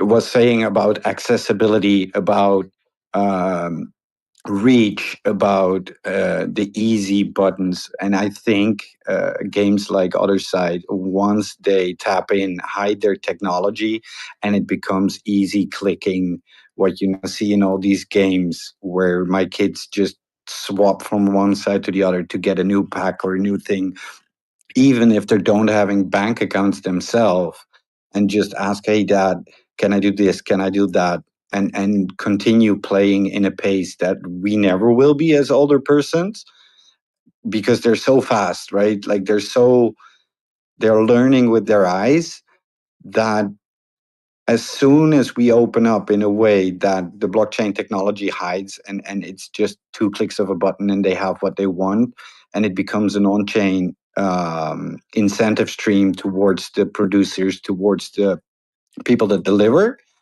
then you open up the whole world and start catching up the whole YouTube live stream. Because that was also a point that I was hearing earlier, is like my kids, if they're done playing, they just fall over on the couch or on bed, they open up YouTube and they start looking at these streamers doing the same game, the same things, right? And that part of it, I think, is so far ahead still, because there is more money in YouTube, there's more money in all these channels at this moment than we're seeing on X and everywhere, that as soon as that catches up, including the gift cards and that sort of things, on-chain gaming will catch up with whatever is happening in Web3 or in Web2. Very, very valid, good points. And just double tap on something before I go to Jonah here is, yes, YouTube, Roblox, Minecraft, they all have the benefit of time. They all have, maybe not even first mover advantage isn't accurate, but they've been here. They've built a base. They had that during the pandemic. And I think someone else mentioned that earlier. I apologize for not giving proper credit, but someone in the chat was talking about the COVID explosion, and it was Mesh. The other thing they might have missed is the opportunity. COVID was a super booster for both Roblox and Minecraft, just like NFTs and Web3 gaming. Unfortunately, Web3 gaming missed that opportunity. I agree. I do think that was a big boom. And just like apes caught lightning in a bottle, and part of that was coming out of the pandemic and people being bored at home and looking to connect with people and humans and friends. Same thing in the world of Roblox, Minecraft, and Fortnite, if I were to guess. You talk about user generated. I don't want to be rude, but I have to hop off. My family from Australia just celebrated New Year and is starting to call family to wish everybody. So I don't want to get rugged off the stage. No worries. Appreciate you joining us. Happy New Year to you as well. And, thank you. Good luck. I think, and a part of that, you mentioned the user generated content. I think that's a big deal, and I think you want to talk about user growth and that 41% year-over-year user growth. Is the financial upside, the opportunity to make money in there, is that a driver? Yeah. But I think, as we were talking, like what advice do you give your kids? What do kids want to do today? And a lot of them want to become content creators. They want to become streamers. This is a vehicle to do that, is becoming an expert in these worlds. And you can build a business just by creating that user generated content. So I agree. I think that's helped the growth of all those platforms, Roblox, Minecraft, Fortnite, etc. But I also think this space is like, that's in the wheelhouse of most of the active participants here. It's just there's got to be some missing component, some missing piece, and maybe it is AI clipping. Maybe it is a tool like Jonah's building. Maybe it is just time. I think there's something still that to have that breakout moment. Maybe it doesn't happen in 2026. I just, for everything we're seeing in the world of Roblox, Minecraft, etc., for the advancements that the crypto natives have made, I feel a lot more confident that the breakout might come in 2026 than any year I felt prior to that. Jonah, thoughts on that? And feel free to take it whichever direction you'd like. Yeah, I'm listening to the conversation, and I just think people are completely getting it wrong. Like, what makes Roblox interesting and why other sides having issues? Like, no one cares about the blockchain. Like, they don't, and there's no entertainment factor that makes it engaging. Like Roblox already has its own chain technically. It's not really it's definitely not decentralized, but they have what's called our limiteds. They're tradable Roblox assets, just like you could trade NFTs on the other side. It's just like if your entertainment product is leading with we're on chain, it has no meaning to anyone. It's not a function that kids care about. It's not a function that game devs really care about. It is something that should just exist, but it cannot be your sales point when you're building a gaming platform. It just doesn't make sense. I agree. Are people doing that now though? Or I mean, is that their lead? Like, oh, we're on chain. I'm not sure if it might have been Well, a couple years when I ago. hear about the other side, that's all people talk about. Like that, if that's all people have to say about the other side, it's not going to work. I don't know. I mean, maybe initially, I just don't see people like the content I'm seeing is not, they're not, oh, this is on chain. It's, they're doing things in there that might only be possible or it's easier because it's on chain. But I don't see people like leading with that as like, this is why you should jump on the other side. Well, I'm just saying what I'm hearing in spaces because like trading assets is like most people, kids on Roblox are not doing that, and they don't give a shit to do that. Like their psychology is completely different than adults, which is adults want to trade assets to make money, but kids like collecting shit to show it to their friends. And the making money part happens on how many people play their game. Like when you make a Roblox world, you think about it like a YouTube channel where you're not trying to sell it to someone else necessarily, but you're trying to grow an audience so people want to continue playing your games. And this is like another thing people miss. Like these kids know who is making the game. Like they know who they are. Because a lot of the YouTubers who started on Roblox playing Roblox ended up becoming developers as well. And they're like, oh my God, it's like Pikachu 519's island. We have to go play it. And then like it's a piece of content. It's like interactive Netflix, but it has nothing to do with trading assets. It's all about, hey, I was there when Pikachu 51534 created his island and I got this cool like hat. And maybe in 5 years it's worth $1,000 and that's cool then, but they're not thinking about any of this transactional shit at all. At all though, I mean, when some are, Literally at all. They're not. I mean, I watch my nieces and nephews sit on the couch, like literally 3 feet away from each other, and they play the game. And what Jonah's saying about like trading, they're not trading because from watching them, this is just my first person perspective. They do trade stuff, but they trade stuff not because of like monetary value. They trade stuff because it's like, oh, well that's just something I want. Well, you have something I want. And then they just like send it back. Like we literally had to mediate between my niece and nephew and one of their friends because they were supposed to do a trade.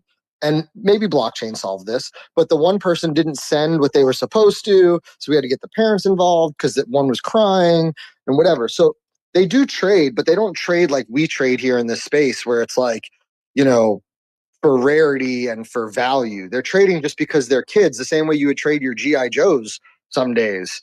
And, Yeah,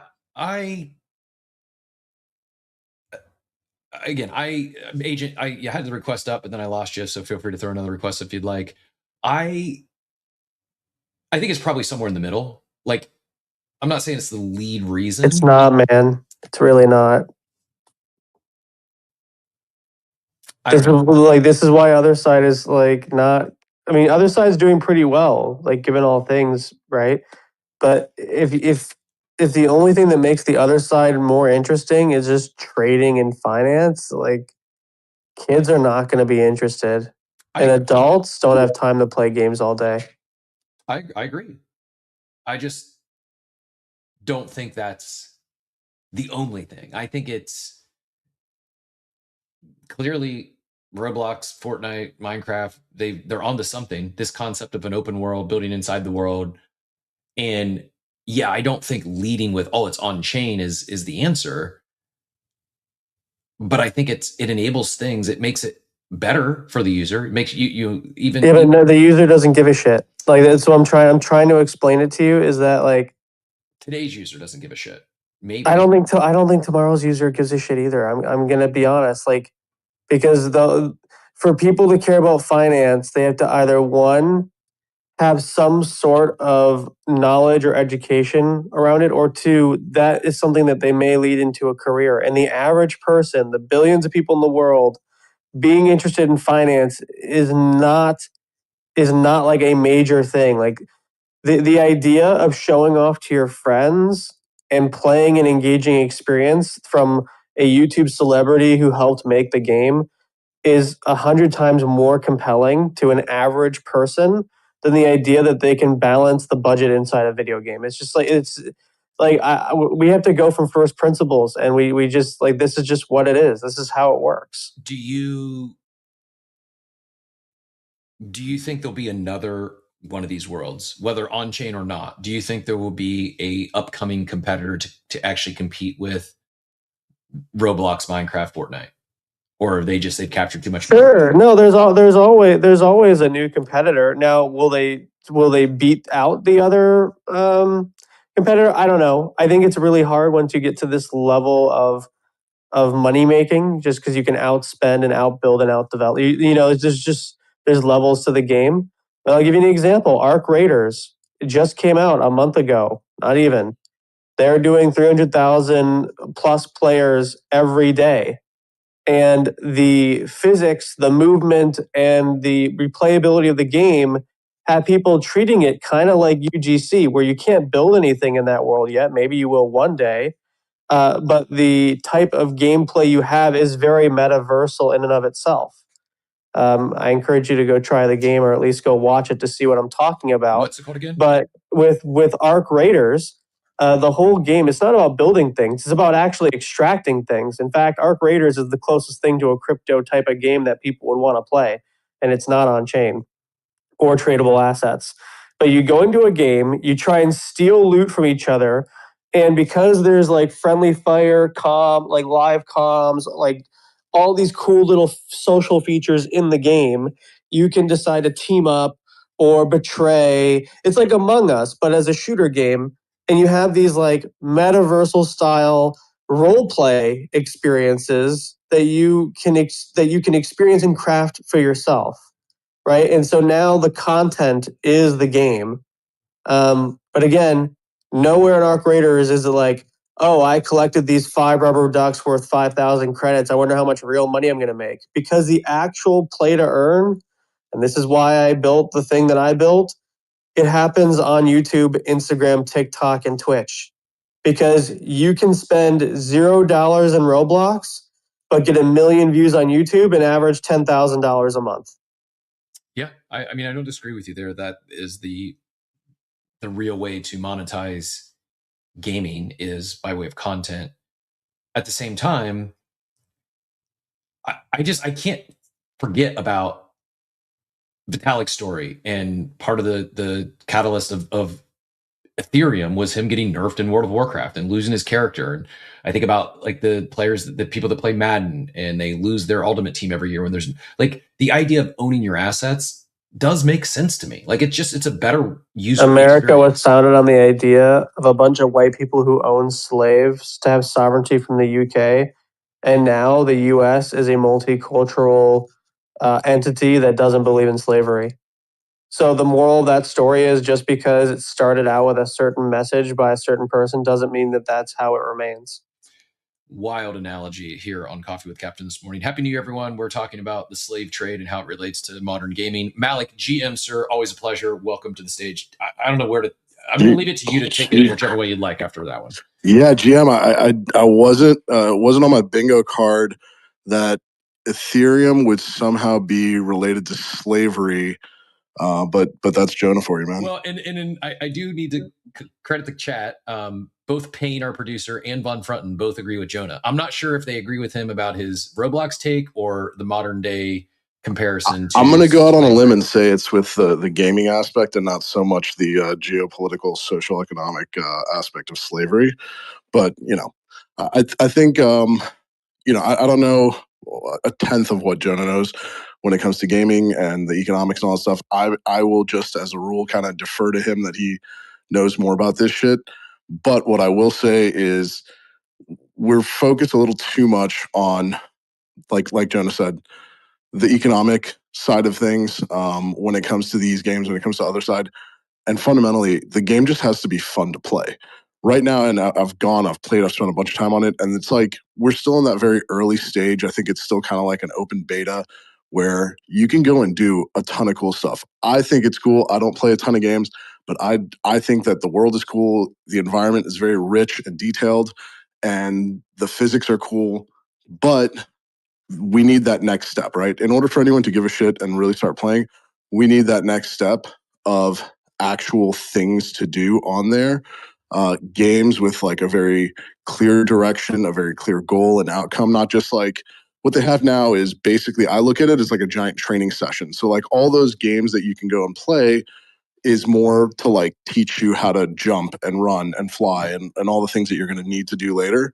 I think in 2026, that's where we're going to start seeing them push much more specific games with specific outcomes that you can win or lose at. Mm-hmm. So that's what I'm excited for. I'm super bullish on it.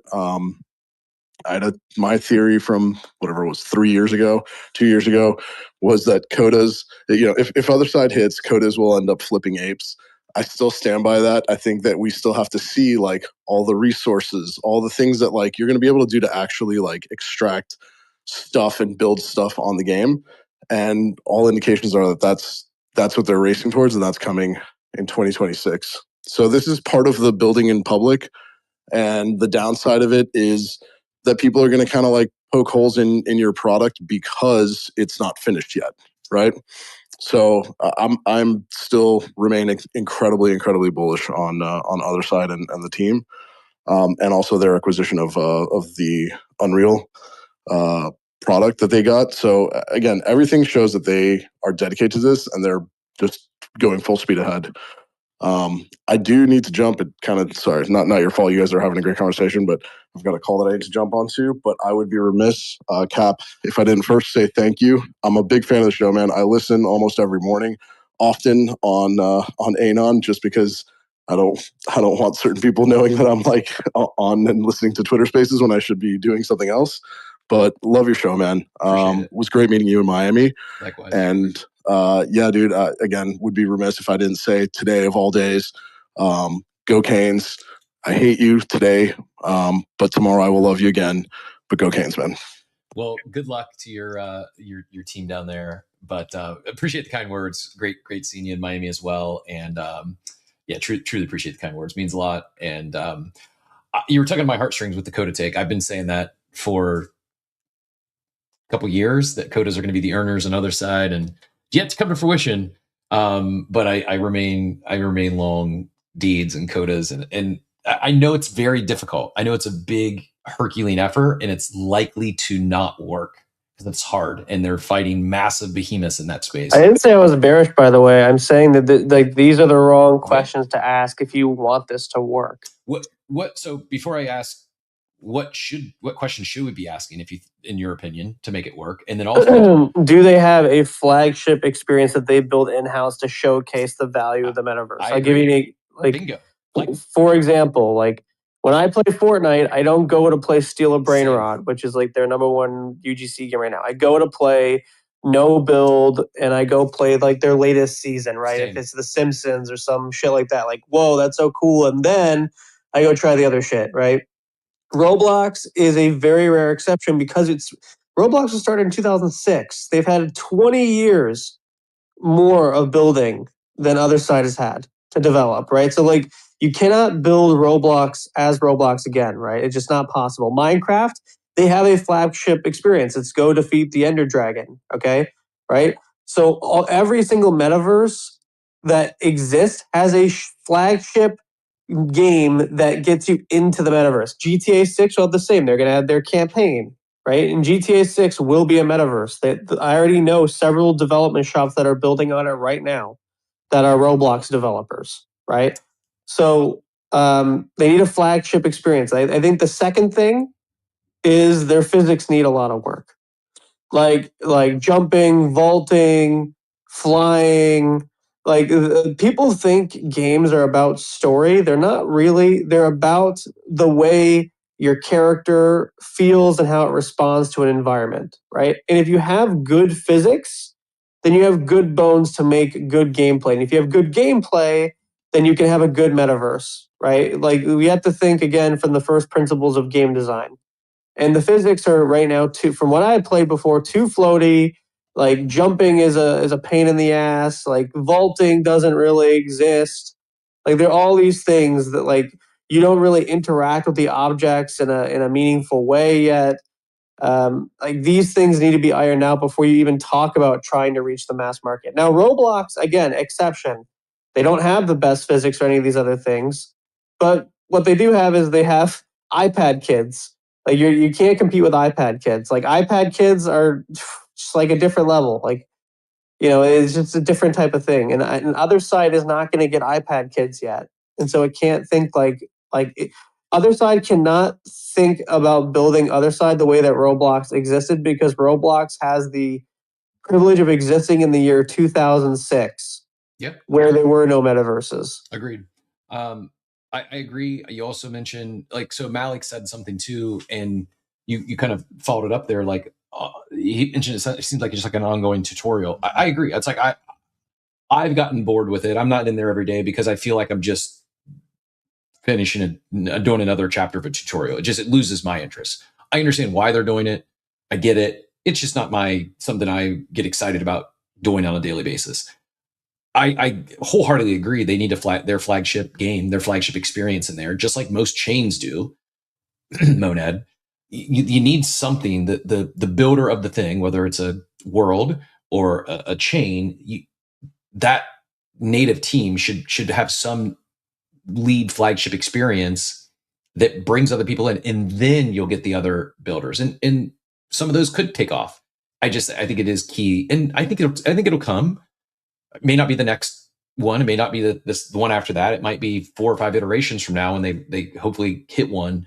But I agree that is really needed. I also can appreciate it's as Grateful adds in the chat. It's like it's pre-alpha, still very early. They don't have the 20 years that they've been building. Mikey Pudgy says I grew up playing Maple Story since 2005. That is a huge edge in this stuff on many fronts.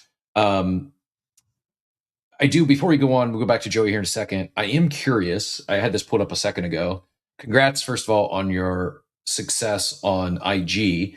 You finished the month over 10 million views. And wrap it up with, I'm discovering what kind of content I fit in. I don't think I follow you on Instagram. I can head over there shortly. Is your content there? Is it clips from live frame? Any alpha you can give us here if we want to grow our IG following? What sort of content did you discover? You're asking me about what I would do now on Instagram? Yeah, I just on the stream here, I've got pulled up your recent post that I ended the final month with over 10 million views on IG, not including other socials. It's going to be a great 26. I'm discovering what kind of content I fit in. Can I ask what that is? And would it be worthwhile for others to pursue a similar content vertical? Is it clips? How are you growing your IG, I guess? What sort of content? Yeah, I mean, so what I do is I stream first, and it doesn't matter how many people watch me stream. It could be one person or it could be 10. My CCV is immaterial to me. I'll go through a list of interesting news stories and talk about them. I'll play games and I'll just try and be entertaining. I imagine myself having an audience, which maybe that's like fucking psychopathic, but that's how I do this. I imagine that I have an audience that's watching me right now, even if they don't exist, in order to act for the camera. I have live frame running in the background that's looking for clips that it deems viral, and it'll do scores. I also have an editing team as well, so I have both, but the scores do help. I'll look at live frame and I'll say, I don't have to necessarily use the clip, but if there's a part of the stream that had a higher than average score, I'll go, okay, maybe I'll grab that based on like what the AI liked, right? Every story that I talk about, I don't write a script, but what you look for is a 5-second hook that's interesting and then like a reward at the end. So I'll give you an example. I had a video yesterday get 50,000 views. It was about the criminal in Africa who pretended to be a disciple of God, right? The guy in Ghana. I said, this is the worst criminal in Africa. Okay. And so like that hook is like, oh, well, the fuck is he? Who's the worst criminal? What's that about? Like we know the story is going to be about a bad criminal, but we need to know more.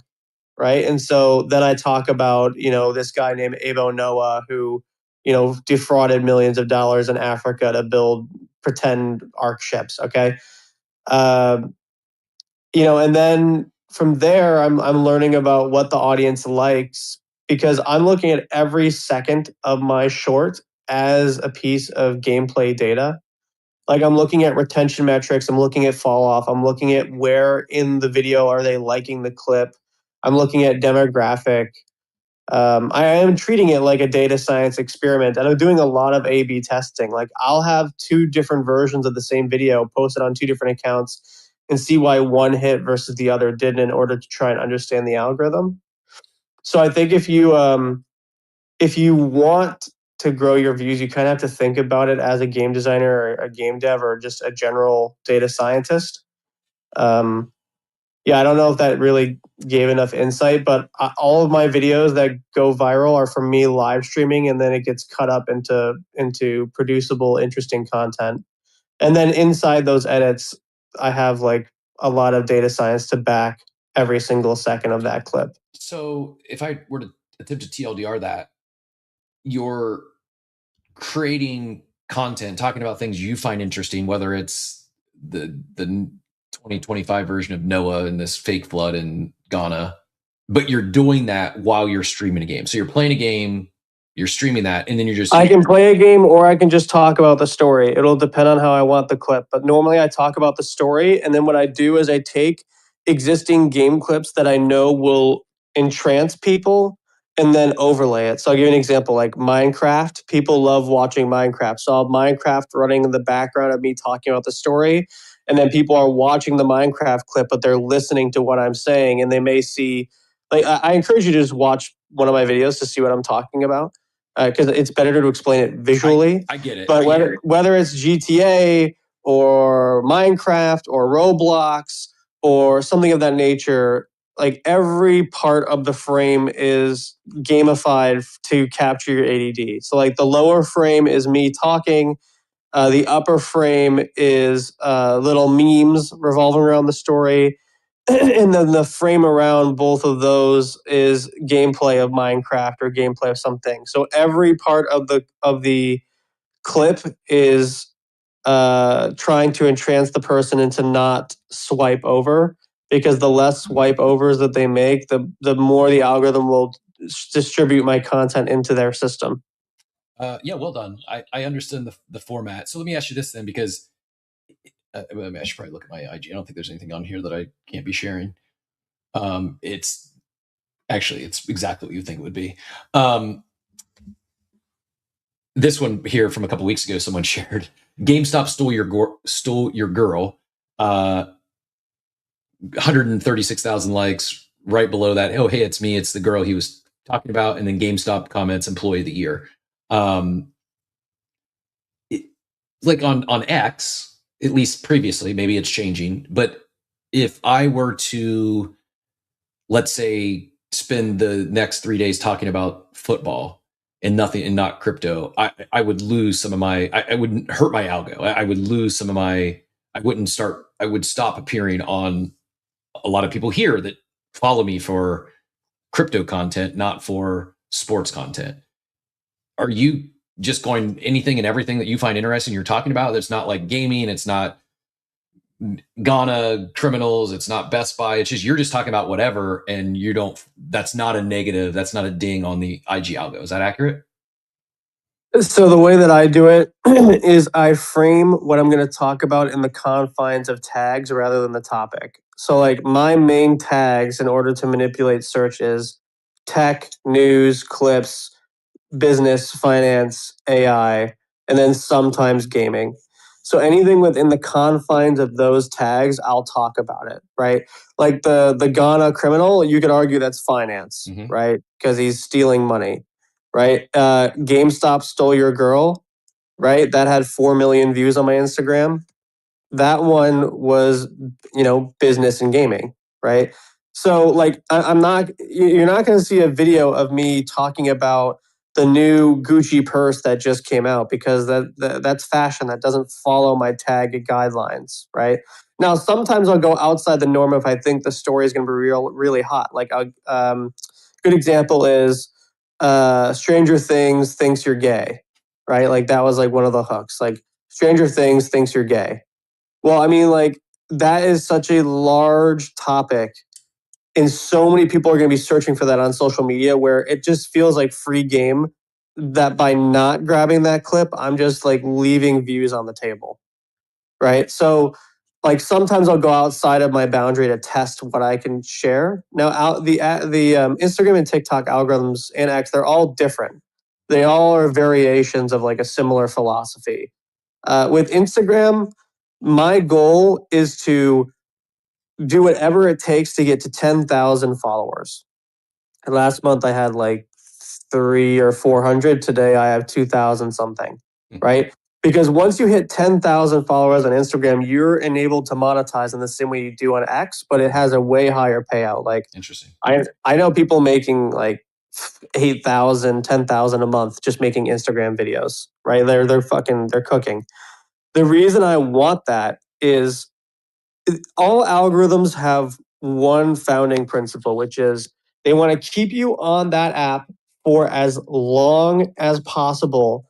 And anyone who can provide that core value will either get boosted, monetized, or put on a pedestal by both the algorithm and the executive team, right? So if the goal for Instagram is to keep people on there for 20 seconds longer than if they were on X, then it doesn't really matter what I talk about as long as it keeps people on the platform and swiping on the platform. So if I have 10,000, meaning I monetize, plus I can retain the amount of users that are staying on Instagram, then no matter what niche I eventually pick on Instagram, Instagram is going to want to boost that. So that's what I'm preparing for. I'm launch padding myself. Makes sense. Congrats. Now on X, I already have that, right? That's why I'm in crypto. I'm not changing X because I already have 90,000 followers and blah, blah, blah, bullshit, right? On YouTube Shorts, I'm going to do the same thing as Instagram until I hit like a certain metric. But each one of those channels, I'm going to turn into different topics. So like on Instagram, it'll probably be like entertainment, celebrity, bullshit news. On YouTube, it would probably be prediction markets content and gaming.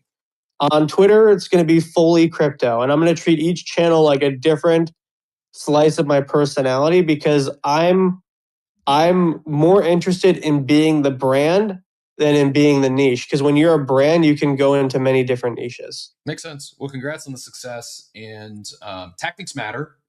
Just one very simple one is he mentioned he's using tags. Like hashtags matter on Instagram, and it'll probably nerf your post on X. Good insight, good information here. You just gained a follow, and I've kept your video up for, I don't know, the last 7 minutes. So we're boosting your numbers. Also, if you ever question, Joey, we're going to go to you here in a second. If you ever question my willpower, the internal desire I have to open up these 2 DMs here, it's extreme. I'm not going to do it, but it's been a test of willpower this entire time I've had this page pulled up to go see what Dow and Bonfront. Sorry, I might have. Never mind. I'm moving on. Joey, get in here. Also, I'm going to step away for like 30 seconds. If you get done, take it whichever direction you like. And if you get done, 30 seconds, come on. We'll go 60. If I'm not back by the time you're done, hand it to Machiavelli. I'm sure he has a comment or two on this topic this morning. GM. Yeah. By the way, I didn't even say this when I first got up. I've missed you guys while I've been on vacation. Jonah kind of said something that I was going to say, which was a lot of people don't realize how long Roblox has been around and how long even Minecraft has been around. I mean, we're talking Minecraft's over 15 years old and Roblox is almost 20 years old. And you know, the advent of like the iPad saw exponential growth for Roblox because it allowed children to just take the game in anywhere they want, anytime they want, versus like back in the day things had to be played on a desktop computer or a laptop. So we are talking about two platforms that have 15 plus years on other sides. So it does take time to build. So I don't think anyone here is saying like other side, by next year, other side needs to be the same size as Roblox or Minecraft. It's just a question of, to Jonah's point, which I was also going to bring up, is why am I going to other side? Right? Like everybody's like, oh, go check out other side. Okay. But I go in, I look around, and there's nothing for me to do, right? Like as a gamer for a long time, I played Warzone, Call of Duty Warzone. Like at any point I can, or even Fortnite, to Jonah's point, I could drop in at any time and just go play. I don't need friends. I don't need someone to build something for me. Like I can just go play. So he kind of front ran me on those 2 points, but I just think that number one, give them some grace, give them some time. Hopefully they have the money to give them the time that they need. Because I don't think it's going to be, 12 months. I think they're going to need years to get the type of users they need to be successful. And the other thing is I agree wholeheartedly with Jonah here, is they need to build some type of flagship game that I can, when I'm bored, I can just go in and play. And whether it's actual users or even playing against bots. I mean, I still to this day play. My kids like watching me play. I play the Pudgy game with Mythical, like it's basically just a reskin of Fall Guys. But no matter what time I open up that game, whether I'm playing against bots or against users, I can go in and I can play for 5 or 10 minutes while my kids watch because they like seeing all the penguins bounce around. I think you need that in other side. Yeah, I agree. I think we're probably getting ahead of ourselves. We talk about a breakout moment until they have that. I think and I'm sure they're working on it. I know they've launched some games, they've done some experiences. It may not be the first, second, third, fourth, or fifth one that catches, but I think they understand that. I think they're working on it, and if and when that happens, then I think a breakout is much more possible, realistic than it might be today. Machiavelli, I invoked you there. We will go to you next, and then we'll get Constantine in here. Any no obligations, but any thoughts or takes on this, and then we'll. Well, I just think when it boils down to what's being built and how they're building it and stuff like that, like these things take time, and we're not really at a place where it's like this flashy thing. Where like, oh, come in right now, look at this, we have this going on, right? This is still very much in beta, and the best I think is really yet to come. I think once we roll out the experiences and they begin to become persistent and you get other players getting involved and stuff like that, you're going to see a change in the amount of activity on the platform and you'll start to see it grow. And right now we're very much in the door to door neighbor, each one reach one, teach one phase. And I think that that's the most important phase of this. The community building, the bringing on individuals like slowly, you know what I mean, having them experience the world, the assets. This is a complete different type of situation that they've ever experienced because they get to own everything here. You know what I'm saying? The buck stops to them first. It doesn't go to somebody else first. And so I think once that's laid out and it's clear and we have more experiences and stuff, I think that we won't really need a moment. We'll catch fire slowly but surely. And we have these old graduating classes from Roblox who are still playing, but they're kind of bored with it, and they haven't really been given the tools. They don't know how to use Unreal and stuff like that. So I think once the ODK opens up and experiences, they start to see that type of building going on and stuff like that. I think that that's also going to ignite something in the creators and the developers and the game builders and stuff, especially those who are coming from this vibe coding era and not from the actual being a dev type situation. So, I think that give it some time. I think that that's really all I can really say with this. I know that we want things right now, but if they unlocked everything and gave everything right now, nobody would come anyway. So, Well, so and Joey, we're right back to you for a response. But to push back a little bit is you said they own it. Like I don't know if that matters. I don't know if because I think a lot of I think it does matter. It's just they just don't know that it matters yet. What's going to make them realize it matters? Well, if they're making money, essentially, like they're not being able to sit whether it's a sideways marketplace or something like that. Like they've never seen real money go straight to them in any game. Wait, that's not true. Roblox. But it's not the same. Like you're not. It is the same. It is. You get dollars. It is. You own the assets in Roblox. You get Robux. Every 30,000 Robux is about $115. So as you accumulate 30,000 Robux, you can then offboard that into USD. So you need 30,000 Robux to offload into $150. 115 roughly, I think, is what it is. 115. Okay. How many ape coin would you need to do that? You need 5 ape coin to okay, offload but my point is that 5 ape coin is like $2. Who's offboarding $2? I'm just making the point that like it's not that different. So it's really not like just because. I'm not here to argue with you or tell any of you that you're wrong. Okay, I think that you're all right. You have your points. I'm just saying, give it some time. It's a different. I didn't disagree with that. I'm just saying if you lead with ownership, you will lose. I'm not leading with anything. I'm saying like just as a generalize it, like if other side leads with you can own your assets, like it's cooked. It will not work. I see the value in it. I appreciate being able to own my assets. I also agree that I don't think that's not going to bring the masses on board. I don't. Do they care? Maybe someday, maybe if they lose an asset, but the majority, I don't think they care because they have trust in Roblox, Minecraft, Fortnite, etc. And in their mind, they own assets. They're able to cash out those assets. Like we all get it and know that, oh, well, that's you relying on a centralized entity. It's got to be more. And I think it comes down to the flagship experience, the DApp.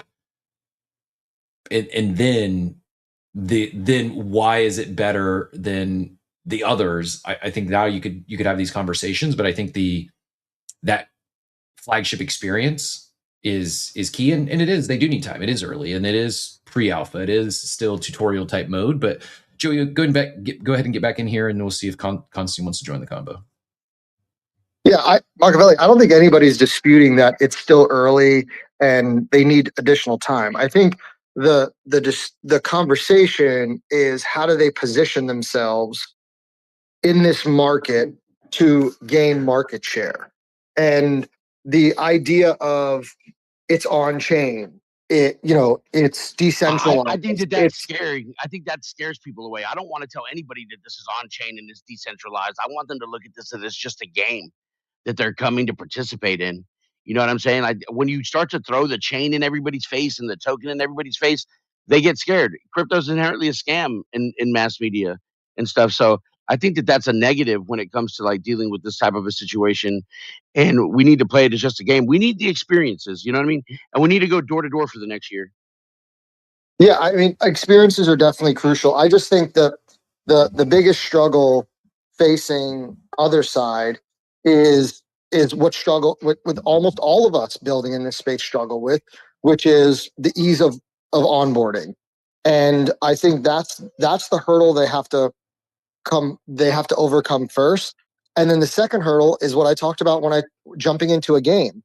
I don't, you would know better than me, but if I go into other side right now, if other users are not there, am I the only person there? Yeah, there's no bots in there or anything like that. Yeah, so I think that has to be and as a gamer, in my opinion, that has to be a priority. you have to have more than just real users to fill the quote unquote white space. Yeah, you're right. I think So that's that way, coming like, too. yeah. Again, of course, I know we're early. We're just talking through like what we think will bring success. So if that's on the roadmap, that's great, right? Create an experience where if it's a 50-player battle royale and there's only 35 people online, they fill the lobby with 15 bots, so we get that full game experience, right? So, but again, I just think that the biggest hurdle is how do you position yourself in this market. Just being another game, I don't think is marketing enough, right? Like, hey, come play our open world game because it's cool, right? So and the blockchain maxis, they want to lead with, oh, because it's ownership, because it's permissionless, because it's decentralized, because it's all this stuff. But I think they have to find like what is their hook that's going to want that people are going to want to come to other side versus a Roblox or Minecraft or Fortnite, which have such a stranglehold on the market.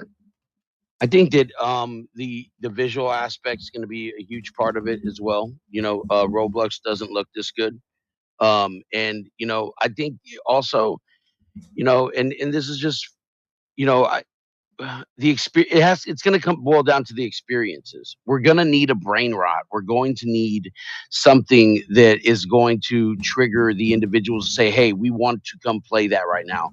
Oh, look, they're also giving out their token or whatever it is there is. You know what I mean? Like there's I think that there will be some type of catalyst that brings users in, and if they stay, it's up to them. You know what I mean? Like it's one of those things. This is no easy feat though. But I think that if they continue building the way that they're building and delivering the way that they've been delivering, I don't think that we're going to have an issue. And I think that also that they have a lot of tricks up their sleeve that they really haven't they haven't shown their hand yet. And I don't think that they will show their hand for quite some time. And they've really leaned into community at the beginning of this for rolling out the Nexus and stuff like that. And you've seen it with us helping roll it out and stuff. So, you know, um, we haven't even really hit that marketing machine. We really haven't got it right now. Like I said, it's just word of mouth, and I think it will be for the next year. I think that they're going to bring on a lot of great indie game developers and stuff like that, and we'll start to see these experiences roll out. I hope so. I'm rooting for it. Good convo though. Enjoyed it. We got a little bit of time left. A couple giveaways we got to get to. We're not going to do a claw draw today because of blame Flow. Don't blame Beezy. But EVM portion of Flow is just down for the moment. But we will. What I will do is I've got a pass. I can give away the pass. You can do your own claw draw. So we will do that. Constantine, though, did you any comments, thoughts on this gaming conversation or anything we've been talking about this morning? Hello, Captain. Hi, everyone. GM, and Happy New Year to all of you. Yeah, I was listening and I joined your space because I see coffee with Captain and NFT. Me, I'm an NFT artist since 2021. Games I don't really play since long time, but I also got disappointed. Example with Sandbox before they launch, they had like this thing that they said, "Oh, try to play, join the sandbox," and then in the game online was you collected NFTs, right? These NFTs, and they were saying that when the game will launch, then you will have some of them, and then the game launched and you didn't get anything. But what I wanted to say is regarding the NFTs that I feel that 2025 was a year that showed that NFTs as project was most of them was made to grab the money. So we are in 2025 and since 21 were many many projects that came in big and was like, wow, people put in a lot of money, and now these projects are equal almost zero. Nobody can sell, nobody can recover anything. So what I wanted to say that I have this feeling that 2026 will be a year for NFTs as art. Yeah, I think that I think perfect segue. I think art. I mean, I think we saw that at Art Basel. I think we've the punks in the MoMA, and a good perfect segue. Actually, I've got some art I want to give away today, courtesy of the one and only Imlo. Anyone who minted those badges, you're in the running, and we will we'll get that out to you here soon. You've got like 30 seconds left. The badge is up top. op.xyz/claim. The code is I claimed it already. Awesome. It's really nice. Awesome. You're in the running.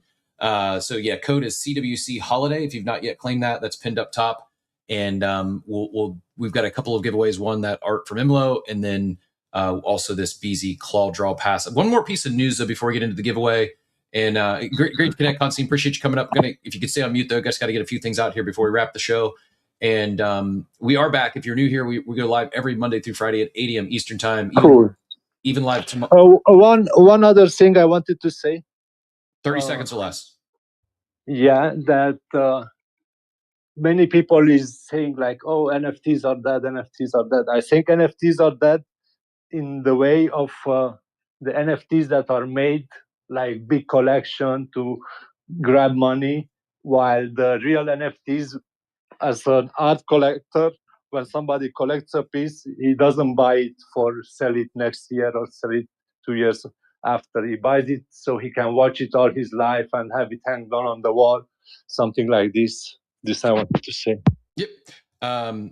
NFTs, the technology is here to stay. It's not going anywhere. And I do agree. Larger collections, newer stuff, like it's less is more. And I think I do think fine art and art on chain absolutely could have speaking of breakout moments or breakouts in 2026.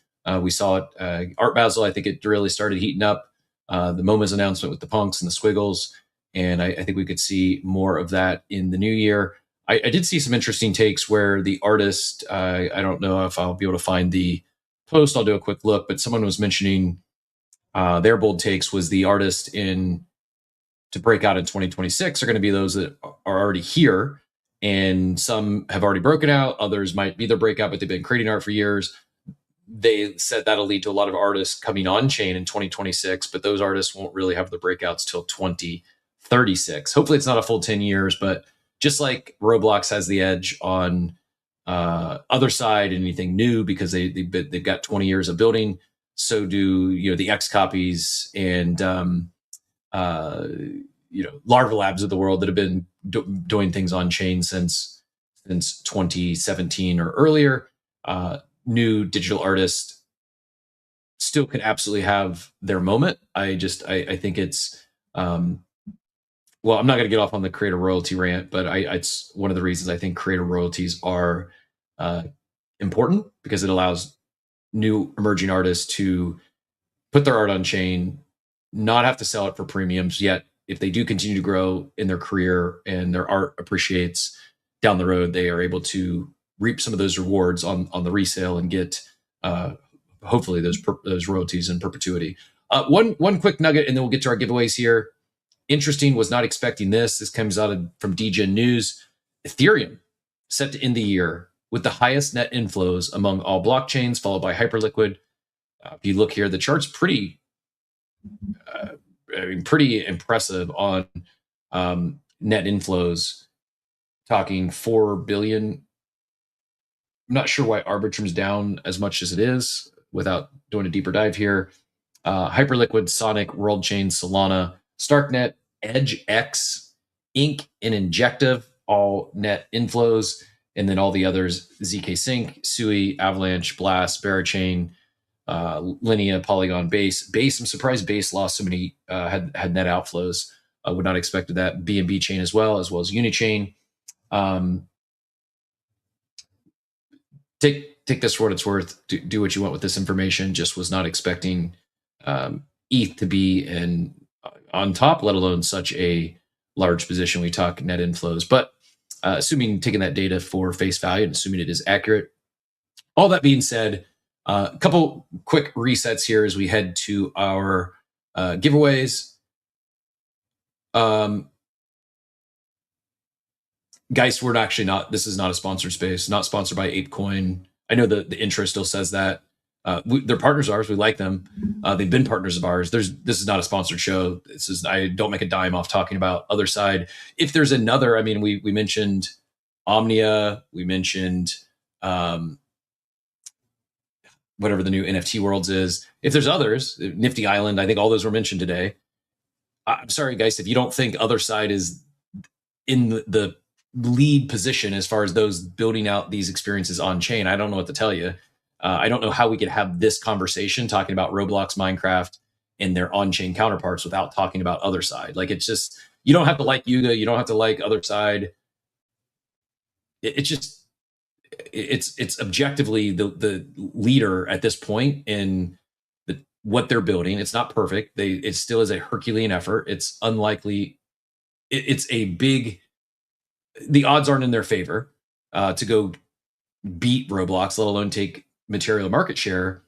But go play around in there. Like, I don't take any offense by your comment. I understand how it could come across. I did say I understand. I am looked at as a biased seat here, as I have been in the ecosystem for a long time. I do hold some other deeds. I do hold a coda. I even said I'm not in there every day. We're attempting to be critical as well. But in this on-chain category, other side's the leader. It is what it is. And it's also, I think, this sort of feedback, I think, is a net negative for the space. Unless you just don't like this, you wholeheartedly fading all this and entirely fading on-chain being a better future, being a better for the users, eliminating the 30%, the 30 to 40% fees. Like, if you think that's all good and nothing should ever change, then you're fair to that opinion. But I do think it would behoove everyone here, if you're an active crypto participant, to be rooting for other side. Like, if they win, it was good for the space. We talk about going where the people are. It's not onboarding people into crypto. It's creating cool experiences, going to where they are and taking the tech to them in an obfuscated way. And that's what they're doing. They're just not at a point where they're marketing and advertising this yet, and they shouldn't be. It's at the early stages of something, and it's when in a year where a lot of not even NFT native brands, just a lot of crypto brands have closed up shop. They're sunsetting, they're pivoting out of the space. Like, there's value in the fact that they're not giving up. They're continuing to execute on their stated vision, and it was always a multi-year play. So yeah, I don't. This conversation has nothing to do. We didn't make a dime by talking about this. It's not sponsored by other side or ApeCoin. We might do an ApeCoin sponsorship in 2026. We might do another side sponsorship in 2026. The reason, not because they're going to pay us. We turn down sponsorships all the time. I mean, high five, maybe 6 figures of sponsorships we said no to because it wasn't a fit. It wasn't something we believed in, or didn't even think that it was just, they were going to be a flash in the pan. Can't guarantee other side's going to make it, but I respect the effort, and go play around in there. Like, it's different. You can do things in there that you can't do in Roblox, you can't do in Fortnite. And I get that the current 12-year-old gamer may not care. It doesn't mean it's not a better solution. It's not better for the user. It's just going to take time, and it's going to take their killer app to get there. Anyways, on that rant, you're all entitled to your opinion, but yeah, if it's a sponsored space, I would tell you this is not. Maybe they should be paying us to talk more about them. Maybe that's part of the problem. I'm kidding. I don't think it's quite time for them to be onboarding others. Rather, execute a lot of things we talked about today. They're working on, and that time may come. Maybe it's 26, maybe it's 27. I don't know when they turn on the marketing faucet. But the experiences they're building there, the partnerships they have with major brands, it's a big deal. They're doing things that no other crypto natives are even attempting to do. You don't have to agree with them. I think it's wrong to not respect it. And I ask who else should even be in the conversation, let alone has invested the amount of that they have that has the groundswell. Like, every day Joey asked the question, if I go into other side and there's no one in there, is there anything in there? Are there agents? Is there anything? And the answer is no, there's no bots yet, but there's always people in there. And I don't know too many non-financial crypto dApps where you can find hundreds of daily active users every single day doing things, enjoying each other, communicating, having fun. Like, doesn't have to be for you, but to like just poo-poo on it or say, oh, we're only talking about it because ApeCoin once sponsored us. It's just you're just factually incorrect. You don't have to believe me. I'm just telling you, like, I have no reason to lie. If it was sponsored space, I'd tell you. Oh, that's good information. So it's not that I'm biased because ApeCoin is paying us. I got a comment from Dobbin says, just so you know, Geist is a scammer from ApeChain, so wouldn't argue with him. Thank you. I was not aware, but that makes sense why he would be bearish the other side conversation if he's been excommunicated from the community by being a scammer. I'm just reading comments. I don't know any details. Do your own research. Otis also dropped sign up for Exodus Rising Chapter 2 by December 31st to navigate the size beyond Outbreak together with the ApeChain community in pursuit of rewards and leaderboard glory. Once your crew is assembled, your spot is locked in. Assemble your crew, exodusrising.apechain.com. This came out on the 29th. I missed this, so thank you for the tag. I should go grab a ref link just for guys. I'm kidding. I don't think I have a ref link, but I am going to pin this post up top here in 1 second. I'll share it on the page, and then we will get to our giveaways. We'll get everyone out of here for their New Year's Eve celebrations. On that note, as I'm finding this post, be safe out there tonight. Don't drink and drive. Do silly things. Don't do stupid things. If you can't afford an Uber, you probably shouldn't be out drinking today anyways. Get an Uber, get a driver. Just be smart. Don't put your life or someone else's in jeopardy. There's no amount of fun you can have on New Year's Eve that'll make that worthwhile. This post is pinned up top, exodusrising.apechain.com, and giving our friends over at Other Page a shout out as well for the badges, Imlo for the art and the giveaway. Thank you very much. Appreciate the contribution. Appreciate the art for the badge, and appreciate the flowers. Let me pull this up, see if I can here. It's from the Imlo collection.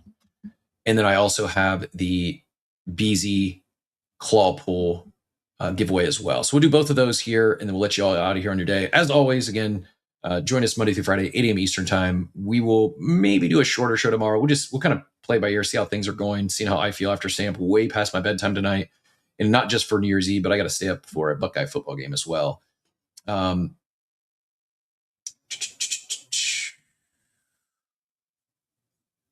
right, I'm not going to keep you waiting while I look for this, but I wonder if it's because it should be pulling my flow.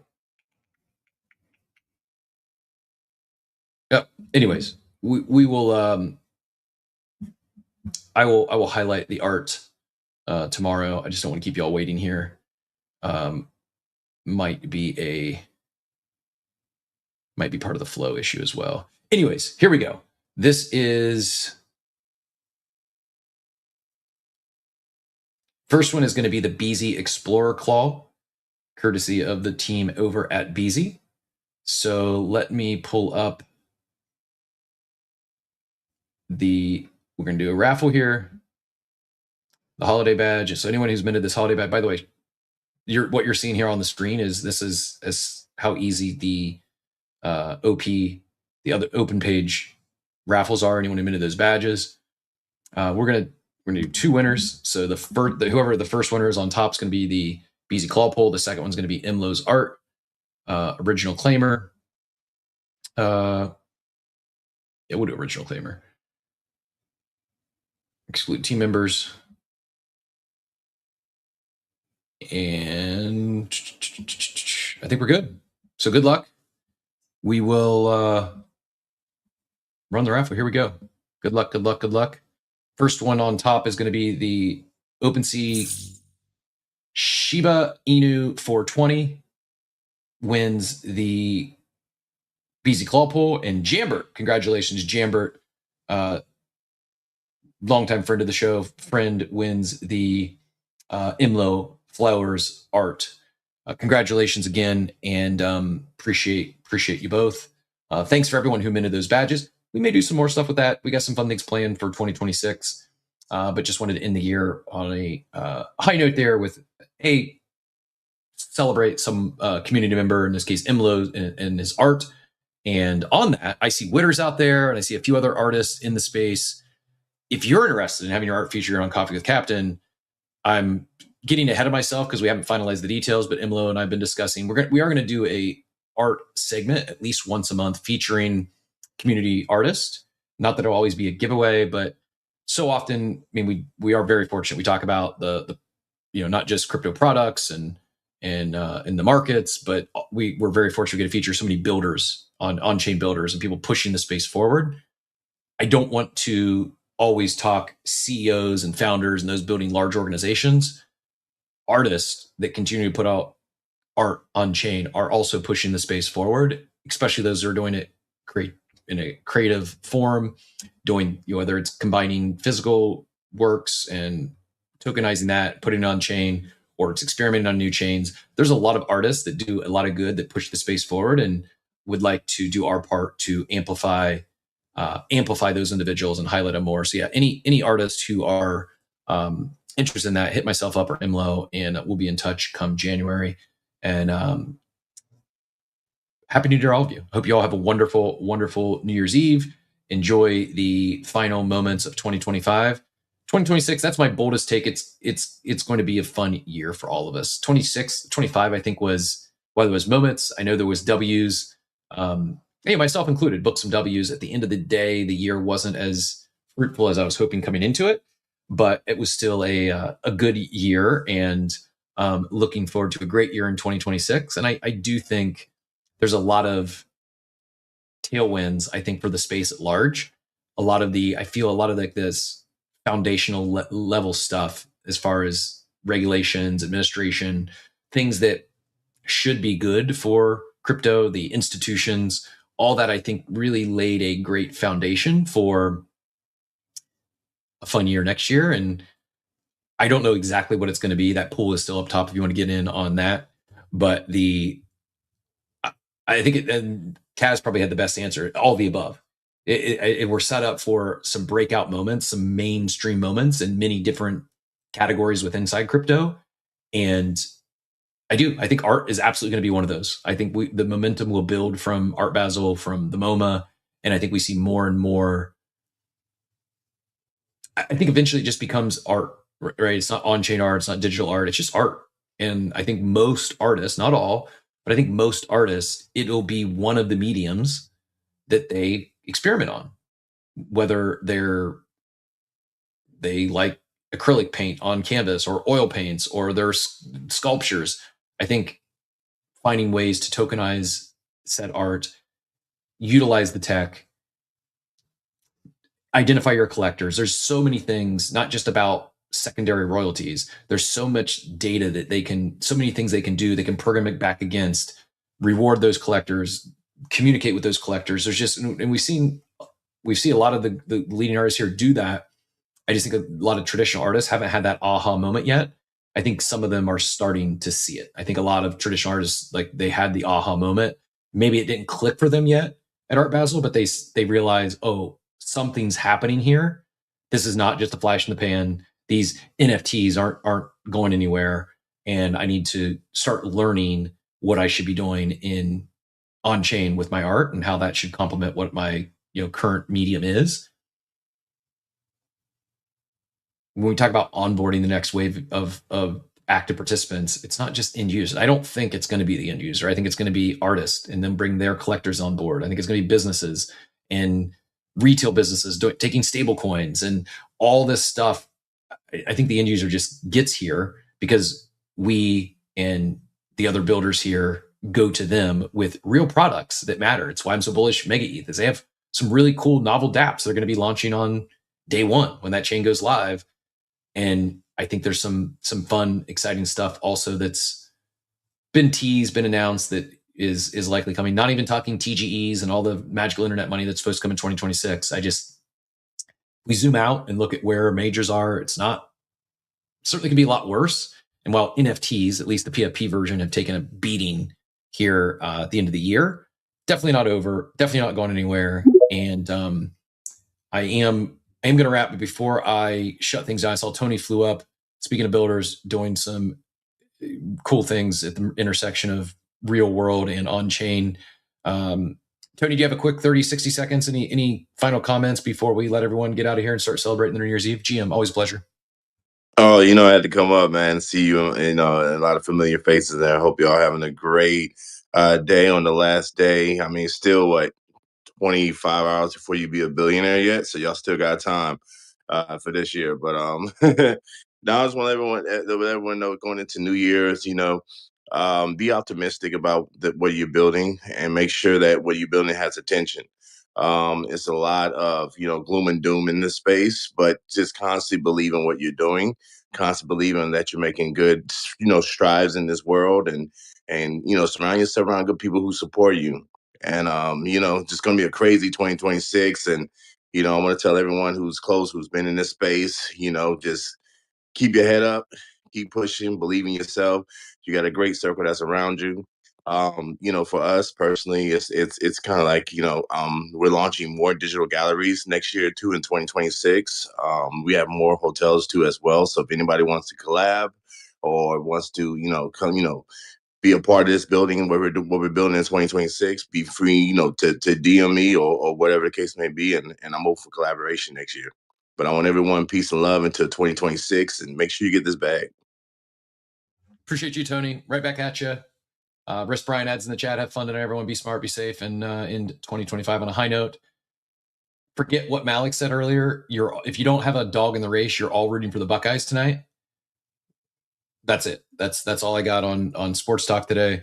But Red Goat Queen does add in the chat. I think for Web3 gaming to really break out and compete with those AAA games, it has to be game first, strong lore, clean visuals, smooth gameplay, and a real goal to work toward. All the basics still matter. Other side is probably in the best position to pull this off. They just need a clear core game experience of their own alongside all the cool stuff that the community is already building on the platform. I wholeheartedly agree. Well said. And I think that's kind of the consensus. Most would say that flagship experience is if there's a missing component, that's it. And I think they're well aware of this. I think they're working on it. What it'll be, I don't know. Whether it's going to be a shooter or a Minecraft type game, I really don't. I don't know. It's not my area of expertise, but I do feel like I should be spending some time on Roblox tonight. That's what I'll do on my New Year's Eve, waiting for the Buckeyes to come on, is figuring out how I can make money in Roblox in 2026. I kid. I'm not going to do that, but I very well might start playing around with some new videos on Instagram now that I see Jonah. If Jonah can go viral over there, so can all of us. I kid.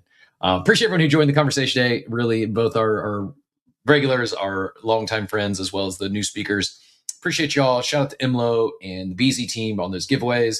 More coming soon on that. We will be, as we talk about sponsors, we will absolutely be incorporating more of that in 2026 with our partners, our sponsors, not just how big of a check can you cut us? What can we do for our audience? Whether it's giveaways, whether it's access, whether it's other opportunities. We got a lot of great feedback on things like the claw pool, the coffee with Captain, and Death.Fun and some of the others. So looking to do more interactive segments and get some of those rewards and incentives in all of your hands as well.